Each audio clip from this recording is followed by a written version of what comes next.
वाहिगुरु जी का खालसा वाहिगुरु जी की फतेह। सतगुरु गरीब नवाज सच्चे पातशाह श्री गुरु ग्रंथ साहिब महाराज जी दे चरनां विच सुभाएमान गुरु रूप साध संगत जीओ, आप जी गुरु दरबार विच अमृत वेले दीवान विच हाज़री भर के जीवन सफल कर रहे हो। सतगुरु गुरु तेग बहादुर साहब महाराज सच्चे पातशाह जी दे मुखार बिंद तो उचारण कीते हुए पावन पवित्र सलोकां विचों अज दा विचार अधीन एक सलोक आप जी ने सरवण कीता है।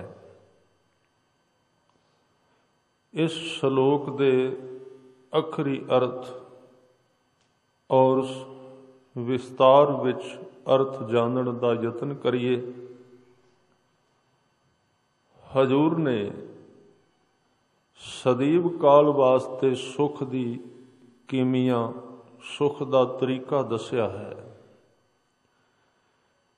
कि जे सदा वास्ते सुख चाहिदा है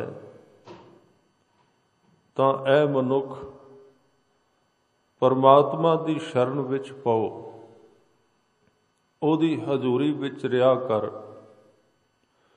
ओदी शरण विच पैण दी जाच सिख, क्योंकि ये मनुखा देही दा समा मनुखा देही दा वक़्त बहुत ही कीमती है। तैनू यतन करना चाहिदा है कि शरण विच पै के इस मनुखा देह दे वक़्त नू सफल कीता जाए। आपां इन्हां दो तीन विषयां नाल संबंधित हो के अज दे समय विच गुरु तेग बहादुर साहब जी दे चरण परसांगे। सब तो पहली गल गुरबाणी विच वार वार शरण विच पैण दी चलदी है। कई प्रकार दीआं साधनावां इस धरती ते इजाद होईयां ने, क्योंकि धार्मिक मनुख नूं जिन्ने भी इस धरती ते अवतार आए ने जां जुड़े हुए कह लईए भगत जन, उन्हां ने जदों परमात्मा दे नाम दी कमाई कीती, अंदरों उन्हां दे परमात्मा दा मिलाप उन्हां नूं नसीब होया ते उस वक़्त हर एक शरीर दा तजर्बा आपो अपना हुंदा है। कोई किस ढंग नाल अंदरों टिकदा है, कोई किस ढंग नाल टिकदा है। अनंत ही तरीके इस धरती ते दसे गए ने जिन्हां दे राही परमात्मा नाल जुड़िया जा सकदा है। बहुत सारे तरीके गुरबाणी विच भी आए ने। किते हजूर कहंदे ने उदम कर उपराला कर, किते कहंदे ने रसना नाल जप, ये एक उपराला है। किते कहंदे ने रसना नाल जपण दी बजाए मन नाल जप। किसे थां ते कहंदे ने अपने हत्थां दे उत्ते परमात्मा नूं चेत, अपने हत्थां दीआं उंगलां ते उहनूं वेख। और किते कहंदे ने पैरां नाल जदों तुरना है एक एक कदम नाल ओहदी याद बना। कई तरीके ने। चरण चलो मार्ग गोबिंद, जदों तू मार्ग ते तुरना ते उस तुरन विच जदों कदम चुकना है, कदम दे नाल मिला के ओहदा नाम उचार, अंदरों ओनू याद कर। ये भी एक सहजे सहजे भावें इस धरती ते तुरेंगा, जे एक एक कदम नाल परमात्मा दा नाम उचारेंगा ते ये परमात्मा दे पंध नूं तेरे कदम तय कर जाणगे। पैरां नाल तुर चरण चलो मार्ग गोबिंद, ਮਿਟੈ ਪਾਪ ਜਪੀਐ ਹਰ ਬਿੰਦ। ਪਰਮਾਤਮਾ ਦੇ ਚਰਨਾਰ ਬਿੰਦਾਂ ਨੂੰ ਜਪ, ਉਹਦੇ ਨਾਮ ਨੂੰ ਜਪ, ਰਸਨਾ ਦੇ ਨਾਲ ਉਹਦਾ ਉਚਾਰਨ ਕਰ। ਚਰਨ ਚਲੋ ਮਾਰਗ ਗੋਬਿੰਦ, ਮਿਟੈ ਪਾਪ ਜਪੀਐ ਹਰ ਬਿੰਦ। ਕਰ ਹਰ ਕਰਮ। ਜਦੋਂ ਕੋਈ ਵੀ ਕਰਮ ਕਰਨਾ ਹੈ, ਹੱਥਾਂ ਨਾਲ ਕੰਮ ਕਰਨਾ ਹੈ, ਤੇ ਉਹਦੇ ਵਿੱਚੋਂ ਕੋਈ ਨਾ ਕੋਈ ਆਵਾਜ਼ ਆਉਂਦੀ ਹੈ। ਉਹਦੇ ਵਿੱਚ ਜਿਹੜੀ ਆਵਾਜ਼ ਨਿਕਲਦੀ ਏ, ਉਹਦੇ ਵਿੱਚੋਂ ਵਾਹਿਗੁਰੂ ਦੀ ਆਵਾਜ਼ ਸੁਣ। ਕਰਮ ਕਰੋ ਚਰਨ ਚਲੋ ਮਾਰਗ ਗੋਬਿੰਦ, ਮਿਟੈ ਪਾਪ ਜਪੀਐ ਹਰ ਬਿੰਦ। ਕਰ ਹਰ ਕਰਮ। ਜਿੰਨੇ ਕਰਮ ਨੇ ਉਹਨਾਂ ਨੂੰ ਯਾਦ ਵਿੱਚ ਬਦਲਿਆ ਜਾ ਸਕਦਾ ਹੈ। ਸਰਵਨ ਹਰ ਕਥਾ, ਤੇ ਇਹਨਾਂ ਕੰਨਾਂ ਨਾਲ ਉਸ ਪਰਮਾਤਮਾ ਦੀ ਕਥਾ ਸੁਣ, ਕਿਉਂਕਿ ਕਥਾ ਵਿੱਚ ਪਰਮਾਤਮਾ ਦੀ ਵਿਚਾਰ ਦੇ ਅੰਦਰ ਜੋ ਬਾਣੀ ਵਿੱਚ ਲਿਖੀ ਗਈ ਹੈ, ਪਰਮਾਤਮਾ ਦੇ ਸੁਭਾਵ, ਉਹਦੇ ਸਰੂਪ ਵਰਣਨ ਕੀਤੇ ਗਏ ਨੇ, ਉਹ ਕਿਵੇਂ ਦਾ ਹੈ, ਉਹਨੂੰ ਯਾਦ ਕਿਵੇਂ ਕੀਤਾ ਜਾਏ, ਕਿਉਂਕਿ ਉਹਦਾ ਕੋਈ ਦੇਹ ਨਹੀਂ, ਉਸ ਦੇ ਕੋਈ ਇਸ ਤਰ੍ਹਾਂ ਦੇ ਮਾਸ ਹੱਡੀਆਂ ਦੇ ਪੈਰ ਦੱਸੇ ਨਹੀਂ ਗਏ, ਤਸਵੀਰ ਅੱਜ ਤੱਕ ਉਸ ਦੀ ਕੋਈ ਬਣੀ ਨਹੀਂ, ਤੇ ਇੱਕ ਜਗਿਆਸੂ ਉਹਨੂੰ ਯਾਦ ਕਿਵੇਂ ਕਰੇ, ਉਹਦਾ ਧਿਆਨ ਕਿਵੇਂ ਕਰੇ, ਤਰੀਕਾ ਕਿਹੜਾ? ਤਾਂ ਸਤਿਗੁਰੂ ਨੇ ਕਿਹਾ ਉਹਦੇ ਗੁਣ ਜਿਹੜੇ ਨੇ, ਉਹਦੇ ਸੁਭਾਅ ਤੂੰ ਕੰਨਾਂ ਨਾਲ ਸੁਣ, ਕਿਉਂਕਿ ਉਹਦੇ ਸੁਭਾਅ ਸੁਣੇਗਾ ਤੇ ਤੇਰੇ ਅੰਦਰ ਉਹਦੇ ਗੁਣ ਸੁਣੇਗਾ, ਤੇਰੇ ਮਨ ਵਿੱਚ ਇੱਕ ਉਹਦੀ ਯਾਦ ਬਣ ਜਾਏਗੀ, ਇੱਕ ਧੁਰਾ ਬਣ ਜਾਏਗਾ। ਇਹ ਬੜੀ ਵੱਡੀ ਵਿਧੀ ਹੈ ਗੁਰਮਤਿ ਦੇ ਅੰਦਰ ਰੱਬ ਨੂੰ ਚੇਤੇ ਕਰਨ ਦੀ, ਕਿ ਉਹਦੇ ਗੁਣ ਚੇਤੇ ਕਰ, ਬਾਣੀ ਪੜ੍ਹ, ਬਾਣੀ ਨੂੰ ਵਿਚਾਰ, ਉਹਦਾ ਇੱਕ ਅਦ੍ਰਿਸ਼ਟ ਭਾਵ ਅੰਦਰ ਬਣਦਾ ਜਾਏਗਾ, ਅੰਦਰ ਇੱਕ ਆਕਾਰ ਬਣ ਜਾਏਗਾ। ਸੂਖਮ ਮੂਰਤ ਨਾਮ ਨਿਰੰਜਨ, ਕਾਇਆ ਕਾ ਆਕਾਰ। ਤੇਰੇ ਅੰਦਰ ਸ਼ਬਦ ਦੀ ਚੋਟ ਪੈਂਦੀ ਰਹੇਗੀ, ਚੋਟ ਪੈਂਦੀ ਰਹੇਗੀ, ਤੇ ਇੱਕ ਥਾਂ ਬਣ ਜਾਏਗੀ, ਉਸ ਥਾਂ ਤੇ ਤੇਰਾ ਧਿਆਨ ਆਪੇ ਲੱਗਣਾ ਸ਼ੁਰੂ ਹੋ ਜਾਏਗਾ। ਬਾਣੀ ਵਿੱਚ ਹੋਰ ਥਾਵਾਂ ਤੇ ਵੀ ਬਚਨ ਆਏ ਨੇ, ਜਿਹਦੇ ਵਿੱਚ ਸਾਹਿਬ ਕਹਿੰਦੇ ਨੇ, ਤੇਰੇ ਹੁਕਮ ਪਵੈ ਨਿਸ਼ਾਨ, ਤਉ ਕਰੂੰ ਸਾਹਿਬ ਕੀ ਸੇਵਾ। ਜਬ ਗੁਰ ਦੇਖੈ ਸ਼ੁਭ ਦ੍ਰਿਸ਼ਟ, ਨਾਮ ਕਰਤਾ ਮੁਖ ਮੇਵਾ। ਤੇਰੇ ਹੁਕਮ ਪਵੈ ਨਿਸ਼ਾਨ। ਨਿਸ਼ਾਨ ਦੇ ਕੀ ਅਰਥ ਨੇ? ਨਿਸ਼ਾਨ ਦੇ ਅਰਥ ਨੇ ਕੋਈ ਨਿਸ਼ਾਨੀ ਲੱਗ ਜਾਣੀ, ਜਿਵੇਂ ਪੱਥਰ ਦੇ ਉੱਤੇ ਰੱਸੀ ਨੂੰ ਘਸਾਉਂਦੇ ਰਹੋ, ਰੱਸੀ ਬੜੀ ਨਰਮ ਹੈ, ਪੱਥਰ ਬੜਾ ਸਖਤ ਹੈ, ਤੇ ਉੱਥੇ ਘਸਦੀ ਹੋਈ ਹੱਥ ਜਿਹੜਾ ਰੱਸੀ ਹੈ, ਉਹਦੇ ਉੱਤੇ ਸਹਿਜੇ ਸਹਿਜੇ ਨਿਸ਼ਾਨ ਪਾਉਣਾ ਸ਼ੁਰੂ ਕਰ ਦਿੰਦੀ ਹੈ। ਤੁਸੀਂ ਕਦੀ ਵੇਖਣਾ, ਇੱਕ ਪੱਥਰ ਦੀ ਕੰਧ ਹੈ, ਉਥੋਂ ਹਰ ਰੋਜ਼ ਸੈਂਕੜੇ ਦੀ ਗਿਣਤੀ ਵਿੱਚ ਬੰਦੇ ਉਸ ਕੰਧ ਨੂੰ ਹੱਥ ਪਾ ਕੇ ਨਿਕਲਣ, ਤੇ ਕੁਝ ਸਾਲਾਂ ਮਹੀਨਿਆਂ ਤੋਂ ਬਾਅਦ ਉਸ ਕੰਧ ਜਿਹੜੀ ਪੱਥਰ ਦੀ ਇੱਟਾਂ ਦੀ ਬਣੀ ਹੈ, ਉਹਦੇ ਉੱਤੇ ਬੰਦੇ ਦੇ ਹੱਥਾਂ ਦੇ ਨਿਸ਼ਾਨ ਪੈਣ ਲੱਗ ਪੈਣਗੇ। ਇਸੇ ਤਰ੍ਹਾਂ ਜਦੋਂ ਗੁਰਸਿੱਖ ਉਹਦਾ ਨਾਮ ਉਚਾਰਦਾ ਹੈ, ਉਹਦਾ ਨਾਮ ਜਪਦਾ ਹੈ, ਤੇ ਨਾਮ ਦੇ ਅੰਦਰ ਇੱਕ ਬੰਦੇ ਦੀ ਸੁਰਤ ਦੇ ਵਿੱਚ ਚੋਟ ਵੱਜਦੀ, ਉਸ ਚੋਟ ਦੇ ਨਾਲ, ਜਿਹਨੂੰ ਕਬੀਰ ਜੀ ਕਹਿੰਦੇ ਚੋਟ ਸਹਾਰੈ ਸ਼ਬਦ ਕੀ, ਮਨ ਸ਼ਬਦ ਦੇ ਕੋਲ ਰੱਖੇ ਤੇ ਉਚਾਰਨ ਕਰੇ, ਉਹ ਸ਼ਬਦ ਦੀ ਚੋਟ ਮਨ ਤੇ ਪੈਂਦੀ ਰਹਿੰਦੀ, ਸੁਰਤ ਵਿੱਚ ਪੈਂਦੀ ਰਹੇਗੀ, ਤੇ ਬੰਦੇ ਦੀ ਸੁਰਤ ਵਿੱਚ ਨਿਸ਼ਾਨ ਪੈਣਾ ਸ਼ੁਰੂ ਹੋ ਜਾਏਗਾ, ਧੱਬਾ ਲੱਗਣਾ ਸ਼ੁਰੂ ਹੋ ਜਾਏਗਾ। ਜ਼ਰੂਰੀ ਨਹੀਂ ਕਿ ਕਾਲਖ ਦੇ ਧੱਬੇ ਲੱਗਦੇ ਨੇ, ਜ਼ਰੂਰੀ ਨਹੀਂ ਕਿ ਮੈਲ ਦੀਆਂ ਨਿਸ਼ਾਨੀਆਂ ਲੱਗਦੀਆਂ ਨੇ, ਨਿਰਮਲਤਾ ਦੀਆਂ ਵੀ ਨਿਸ਼ਾਨੀਆਂ ਨੇ ਮਨੁੱਖ ਦੇ ਅੰਦਰ। ਜਿਵੇਂ ਮੈਲ ਲੱਗੇ, ਕਾਲਖ ਲੱਗੇ, ਚੋਟ ਲੱਗੇ, ਜ਼ਖਮ ਹੋ ਜਾਏ, ਉਹਦੀ ਨਿਸ਼ਾਨੀ ਪੈਂਦੀ ਹੈ। ਕੱਪੜੇ ਤੇ ਕਾਲਖ ਦੀ ਨਿਸ਼ਾਨੀ ਵੀ ਲੱਗ ਸਕਦੀ ਹੈ। ਮੱਥੇ ਤੇ ਬੰਦਾ ਕਾਲਖ ਦੀ ਕੋਠੀ ਵਿੱਚੋਂ ਨਿਕਲ ਕੇ ਆਵੇ, ਤੇ ਸਾਧ ਸੰਗਤ ਉਸ ਕਾਲਖ ਦੀ ਕੋਠੀ ਦੀ ਕਾਲਖ ਜਿਹੜੀ ਹੈ ਉਹ ਮੱਥੇ ਤੇ ਲੱਗ ਜਾਂਦੀ, ਮੱਥਾ ਕਾਲਾ ਹੋ ਜਾਂਦਾ ਹੈ। ਖਬਰ ਮਿਲਦੀ ਏ ਕਿ ਬੰਦਾ ਕਿਤੇ ਕੋਲਿਆਂ ਦੀ ਖਾਣ ਵਿੱਚੋਂ ਨਿਕਲ ਕੇ ਆਇਆ, ਉਹਦੇ ਹੱਥਾਂ ਨੂੰ, ਪੈਰਾਂ ਨੂੰ, ਮੂੰਹ ਨੂੰ, ਕੱਪੜਿਆਂ ਨੂੰ ਕਾਲਖ ਲੱਗੀ ਹੋਵੇਗੀ, ਨਿਸ਼ਾਨੀ ਹੈ ਉਹਦੀ, ਉੱਥੋਂ ਪਕੜਿਆ ਜਾਂਦਾ। ਉਹ ਜਿਵੇਂ ਕੋਈ ਮਨੁੱਖ ਕਿਸੇ ਦਾ ਕਤਲ ਕਰਦਾ ਹੈ, ਤੇ ਉਹਦੇ ਹੱਥ ਉਸ ਸ਼ਸਤਰ ਦੇ ਉੱਤੇ, ਉਂਗਲਾਂ ਦੇ ਜਿਹੜੇ ਫਿੰਗਰ ਨੇ ਉਹ ਪੈ ਜਾਂਦੇ ਨੇ, ਫੜੇ ਜਾਂਦੇ ਨੇ। ਇਸੇ ਤਰ੍ਹਾਂ ਜੇ ਕੋਲੇ ਦੀ ਖਾਣ ਵਿੱਚ ਕੋਈ ਕੰਮ ਕਰਕੇ ਆਵੇ, ਉਹਦੇ ਕੱਪੜੇ ਖਬਰ ਦੇਣਗੇ, ਨਿਸ਼ਾਨੀ ਲੱਗ ਜਾਏਗੀ ਕਿ ਕੋਲਿਆਂ ਦਾ ਕੰਮ ਕਰਦਾ ਹੈ। ਤੇ ਜੇ ਕੋਈ ਸਾਧ ਸੰਗਤ ਫੁੱਲਾਂ ਦੇ ਬਾਗ ਵਿੱਚ किते ना किते माली बन के काम करदा है, सारा दिन फुल्लां नूं गोड़दा है, फुल्लां नूं पानी पाउंदा है, फुੱਲ तोड़ के हार बनाउंदा है, ते जदों वो बंदा शाम नूं वापस परतेगा ਉਹਦੇ ਕੱਪੜਿਆਂ ਵਿੱਚੋਂ ਉਹਦੇ ਹੱਥਾਂ ਵਿੱਚੋਂ ਫੁੱਲਾਂ ਦੀ ਸੁਗੰਧੀ ਵੀ ਆਵੇਗੀ। ਜ਼ਰੂਰੀ ਨਹੀਂ ਕਿ ਕੋਲਿਆਂ ਦੀ ਕਾਲਖ ਹੀ ਲੱਗਦੀ ਹੈ। ਜੇ ਕੋਲਿਆਂ ਦੀ ਕਾਲਖ ਲੱਗਦੀ ਹੈ ਤੇ ਫੁੱਲਾਂ ਦੀ ਸੁਗੰਧੀ ਵੀ ਲੱਗ ਸਕਦੀ ਹੈ, ਫੁੱਲਾਂ ਦਾ ਰੰਗ ਵੀ ਲੱਗ ਸਕਦਾ ਹੈ, ਉਹਦਾ ਰੰਗ ਅੰਦਰ ਟਿਕ ਸਕਦਾ ਹੈ। ਗੁਰਬਾਣੀ ਦੇ ਵਿੱਚ ਉਸ ਰੰਗ ਦਾ ਜ਼ਿਕਰ ਕੀਤਾ ਗਿਆ ਹੈ, ਜਿਹਦੇ ਵਿੱਚ ਜਦੋਂ ਹਜ਼ੂਰ ਸੱਚੇ ਪਾਤਸ਼ਾਹ ਨੇ ਬਾਹਰ ਲੋਕਾਂ ਨੂੰ ਹੋਲੀ ਖੇਡਦੇ ਵੇਖਿਆ, ਕੱਚੇ ਰੰਗ ਬਣਾ ਕੇ ਇੱਕ ਦੂਜਿਆਂ ਦੇ ਕੱਪੜਿਆਂ ਤੇ ਸੁੱਟਦਿਆਂ ਦੇਖਿਆ, ਤੇ ਸਤਿਗੁਰੂ ਨੇ ਸਹਿਜ ਸੁਭਾਏ ਕਿਹਾ, ਕਹਿਣ ਲੱਗੇ ਰੱਬ ਦੇ ਪਿਆਰਿਆਂ ਦੀ, ਗੁਰੂ ਦੀ ਸੇਵਾ ਦੀ ਹੋਲੀ ਖੇਡ, ਤੇਰੇ ਉੱਤੇ ਪਰਮਾਤਮਾ ਦੇ ਨਾਮ ਦੇ ਛਿੱਟੇ ਪੈਣਗੇ ਤੇ ਤੇਰਾ ਜੀਵਨ ਰੰਗਿਆ ਜਾਏਗਾ। ਹੋਲੀ ਕੀਨੀ ਸੰਤ ਸੇਵ, ਰੰਗ ਲਾਗਾ ਅਤ ਲਾਲ ਦੇਵ। ਲੱਗਾ ਨਾ ਉਹਦਾ ਵੀ ਰੰਗ। ਜੇ ਮਨਮੁਖ ਦੀ ਸੰਗਤ ਕਰਦਾ ਮਨੁੱਖ ਤੇ ਮਨਮੁਖ ਦੇ ਜੀਵਨ ਦਾ ਪ੍ਰਭਾਵ ਬੰਦੇ ਤੇ ਪੈਂਦਾ ਹੈ, ਉਹਦੇ ਧੱਬੇ, ਉਹਦੇ ਨਕਸ਼ ਪੈਂਦੇ ਨੇ, ਤੇ ਫਿਰ ਗੁਰਮੁਖਾਂ ਦੀ ਸੰਗਤ, ਉਹਨਾਂ ਦੇ ਸੰਗਤ ਵਿੱਚ ਰਿਆਂ ਵੀ ਬੰਦੇ ਤੇ ਉਸੇ ਤਰ੍ਹਾਂ ਰੰਗ ਲੱਗਦਾ ਹੈ। ਹੋਲੀ ਕੀਨੀ ਸੰਤ ਸੇਵ, ਰੰਗ ਲਾਗਾ ਅਤ ਲਾਲ ਦੇਵ, ਮਨ ਤਨ ਮੌਲਿਓ ਅਤ ਅਨੂਪ।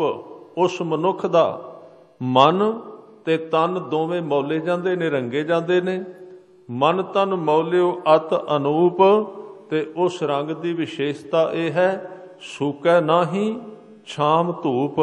ਛਾਂ ਆ ਜਾਏ ਤੇ ਤਾਂ ਵੀ ਫਿੱਕਾ ਨਹੀਂ, ਧੁੱਪ ਆ ਜਾਏ ਤੇ ਤਾਂ ਵੀ ਫਿੱਕਾ ਨਹੀਂ ਪੈਂਦਾ, ਉਹਦੇ ਵੀ ਧੱਬੇ ਪੈਂਦੇ ਨੇ। ਹਰ ਇੱਕ ਕੰਮ ਬੰਦੇ ਦੇ ਮਨ ਦੇ ਉੱਤੇ ਸੱਟ ਮਾਰਦਾ ਹੈ, ਨਿਸ਼ਾਨੀਆਂ ਲਾਉਂਦਾ ਹੈ, ਧੱਬੇ ਲਾਉਂਦਾ ਹੈ। ਪਾਪ ਕਰੇਗਾ ਤੇ ਮੱਥੇ ਤੇ ਪਾਪਾਂ ਦੇ ਧੱਬੇ, ਨਾਮ ਜਪੇਗਾ ਤੇ ਨਾਮ ਦਾ ਨਿਸ਼ਾਨ ਲੱਗੇਗਾ। ਹੋਰ ਮੈਂ ਥੋੜੀਆਂ ਜਿਹੀਆਂ ਬੇਨਤੀਆਂ ਗੁਰਬਾਣੀ ਵਿੱਚ ਕਹਿ ਦਿਆਂ। ਸਤਿਗੁਰੂ ਨੇ ਇੱਕ ਥਾਂ ਤੇ ਬਚਨ ਕੀਤਾ ਹੈ, ਗੁਰੂ ਨਾਨਕ ਸੱਚੇ ਪਾਤਸ਼ਾਹ ਜੀ ਦਾ ਇਹ ਸ਼ਬਦ ਹੈ। ਉਹ ਕਹਿੰਦੇ ਨੇ, ਜਦੋਂ ਬੰਦੇ ਦਾ ਮਨ ਤ੍ਰਿਸ਼ਨਾ ਦੇ ਵਿੱਚ ਤਪਦਾ ਹੈ ਤੇ ਉਸ ਤਪਸ਼ ਦੇ ਨਾਲ ਉਹਦੇ ਵਿੱਚ ਦਾਗ ਪੈਣੇ ਸ਼ੁਰੂ ਹੋ ਜਾਂਦੇ ਨੇ। ਜਦੋਂ ਉਹਦੇ ਅੰਦਰ ਕੋਈ ਵੀ ਇਹ ਅੰਦਰ ਦਾ ਵਿਕਾਰ ਭਾਰੂ ਹੋ ਜਾਏ, ਈਰਖਾ, ਲੋਭ, ਮੋਹ, ਹੰਕਾਰ, ਵਾਸਨਾ, ਅੰਦਰ ਤਪਣ ਲੱਗ ਪੈਂਦਾ ਹੈ, ਅੰਦਰ ਕੱਢਦਾ। ਔਰ ਤਪਸ਼ ਕਾਹਦੀ ਨਿਸ਼ਾਨੀ ਹੈ? ਜੀਓ ਤਪਤ ਹੈ ਬਾਰੋ ਬਾਰ, ਖਰਾਬੀ ਦੀ ਨਿਸ਼ਾਨੀ ਹੈ। ਤਪਸ਼ ਬੰਦੇ ਦੇ ਸਵਾਸ ਕਾਲੇ ਹੋ ਜਾਣੇ। ਜਿਹੜਾ ਕੰਮ ਕਰਦਿਆਂ ਬੰਦੇ ਦੇ ਸਵਾਸ ਕਾਲੇ ਪੈਂਦੇ ਨੇ, ਉਹ ਜਿਹੜਾ ਕਰਮ ਹੈ ਉਹ ਪਾਪ ਹੈ, ਖਿਆਲ ਰੱਖਣਾ। ਜੀਓ ਤਪਤ ਹੈ ਬਾਰੋ ਬਾਰ, ਤਪ ਤਪ ਖਪੈ ਬਹੁਤ ਬੇਕਾਰ। ਜਿਵੇਂ ਸਾਡੀ ਗੱਡੀ ਵਿੱਚ ਇੱਕ ਹੀਟ ਹੈ, ਉਹਦਾ ਮੀਟਰ ਹੈ, ਉਹਦੀ ਗੇਜ ਲੱਗੀ ਹੋਈ ਹੈ। ਜਦੋਂ ਗੱਡੀ ਵਿੱਚ ਕੋਈ ਨੁਕਸ ਪਏਗਾ, ਕਿਸੇ ਚੀਜ਼ ਵਿੱਚ ਘਾਟਾ ਵਾਧਾ ਹੋਏਗਾ ਤੇ ਗੱਡੀ ਗਰਮ ਹੋਣੀ ਸ਼ੁਰੂ ਹੋ ਜਾਏਗੀ। ਤਪਸ਼ ਕੀ ਹੈ? ਮਨ ਦੀ ਤਪਸ਼ ਕੀ ਹੈ? ਮਨ ਦੀ ਤਪਸ਼ ਦੱਸ ਰਹੀ ਹੈ ਕਿ ਜੀਵਨ ਵਿੱਚ ਕਿਤੇ ਨਾ ਕਿਤੇ ਨੁਕਸ ਆ ਗਿਆ, ਗਲਤ ਰਾਹ ਤੇ ਆਦਮੀ ਜਾ ਰਿਹਾ, ਉਹਦੀਆਂ ਫਿਰ ਨਿਸ਼ਾਨੀਆਂ ਅੰਦਰ ਪੈਣਗੀਆਂ। ਗੁਰੂ ਨਾਨਕ ਸਾਹਿਬ ਕਹਿੰਦੇ ਨੇ, ਜੀਓ ਤਪਤ ਹੈ ਬਾਰੋ ਬਾਰ, ਤਪ ਤਪ ਖਪੈ ਬਹੁਤ ਬੇਕਾਰ। ਜੈ ਤਨ ਬਾਣੀ ਵਿਸਰ ਜਾਏ, ਜਿਉ ਪੱਕਾ ਰੋਗੀ ਬਿਲ ਲਾਏ। ਜਿਨ ਕੰਨ ਕੀਤੇ ਅੱਖੀ ਨਾਕ, ਜਿਨ ਜੇਵਾ ਦਿੱਤੀ ਬੋਲੇ ਤਾਤ। ਜਿਨ ਮਨ ਰਾਖਿਆ ਅਗਨੀ ਪਾਏ, ਵਾਜੈ ਪਵਨ ਆਖੈ ਸਭ ਜਾਏ। ਜੇਤਾ ਮੋਹ ਪ੍ਰੀਤ ਸਵਾਦ, ਸਭਾ ਕਾਲ ਖਦਾ ਗਾਤਾ। ਸਾਰੇ ਅੰਗ ਗਿਣੇ ਨੇ, ਥੋੜ੍ਹੀ ਜਿਹੀ ਇਹਦੇ ਉੱਤੇ ਵਿਚਾਰ ਕਰੀਏ। ਜਿਨ ਕੰਨ ਕੀਤੇ, ਮੈਂ ਗੱਲ ਕਰ ਰਿਹਾ ਸੀ ਸਿਰਫ ਇਸ ਵਿਸ਼ੇ ਤੇ।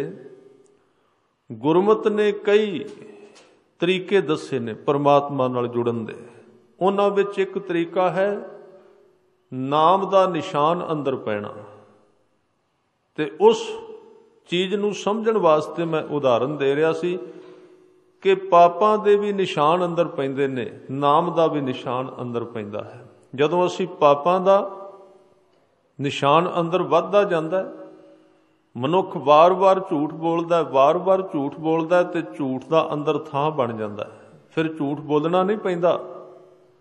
ਸਹਿਜ ਸੁਭਾਏ ਆਦਮੀ ਬੈਠਦਾ ਹੈ ਤੇ ਉਹਦੇ ਮਨ ਵਿੱਚ ਲੱਗੇ ਹੋਏ ਝੂਠ ਦਾ ਨਿਸ਼ਾਨ ਉਹਦੀ ਸੁਰਤ ਨੂੰ ਕੋਲ ਖਿੱਚ ਕੇ ਲੈ ਜਾਂਦਾ ਹੈ, ਉਹਨੂੰ ਫਿਰ ਮਜਬੂਰ ਕਰਦਾ ਝੂਠ ਬੋਲਣ ਵਾਸਤੇ।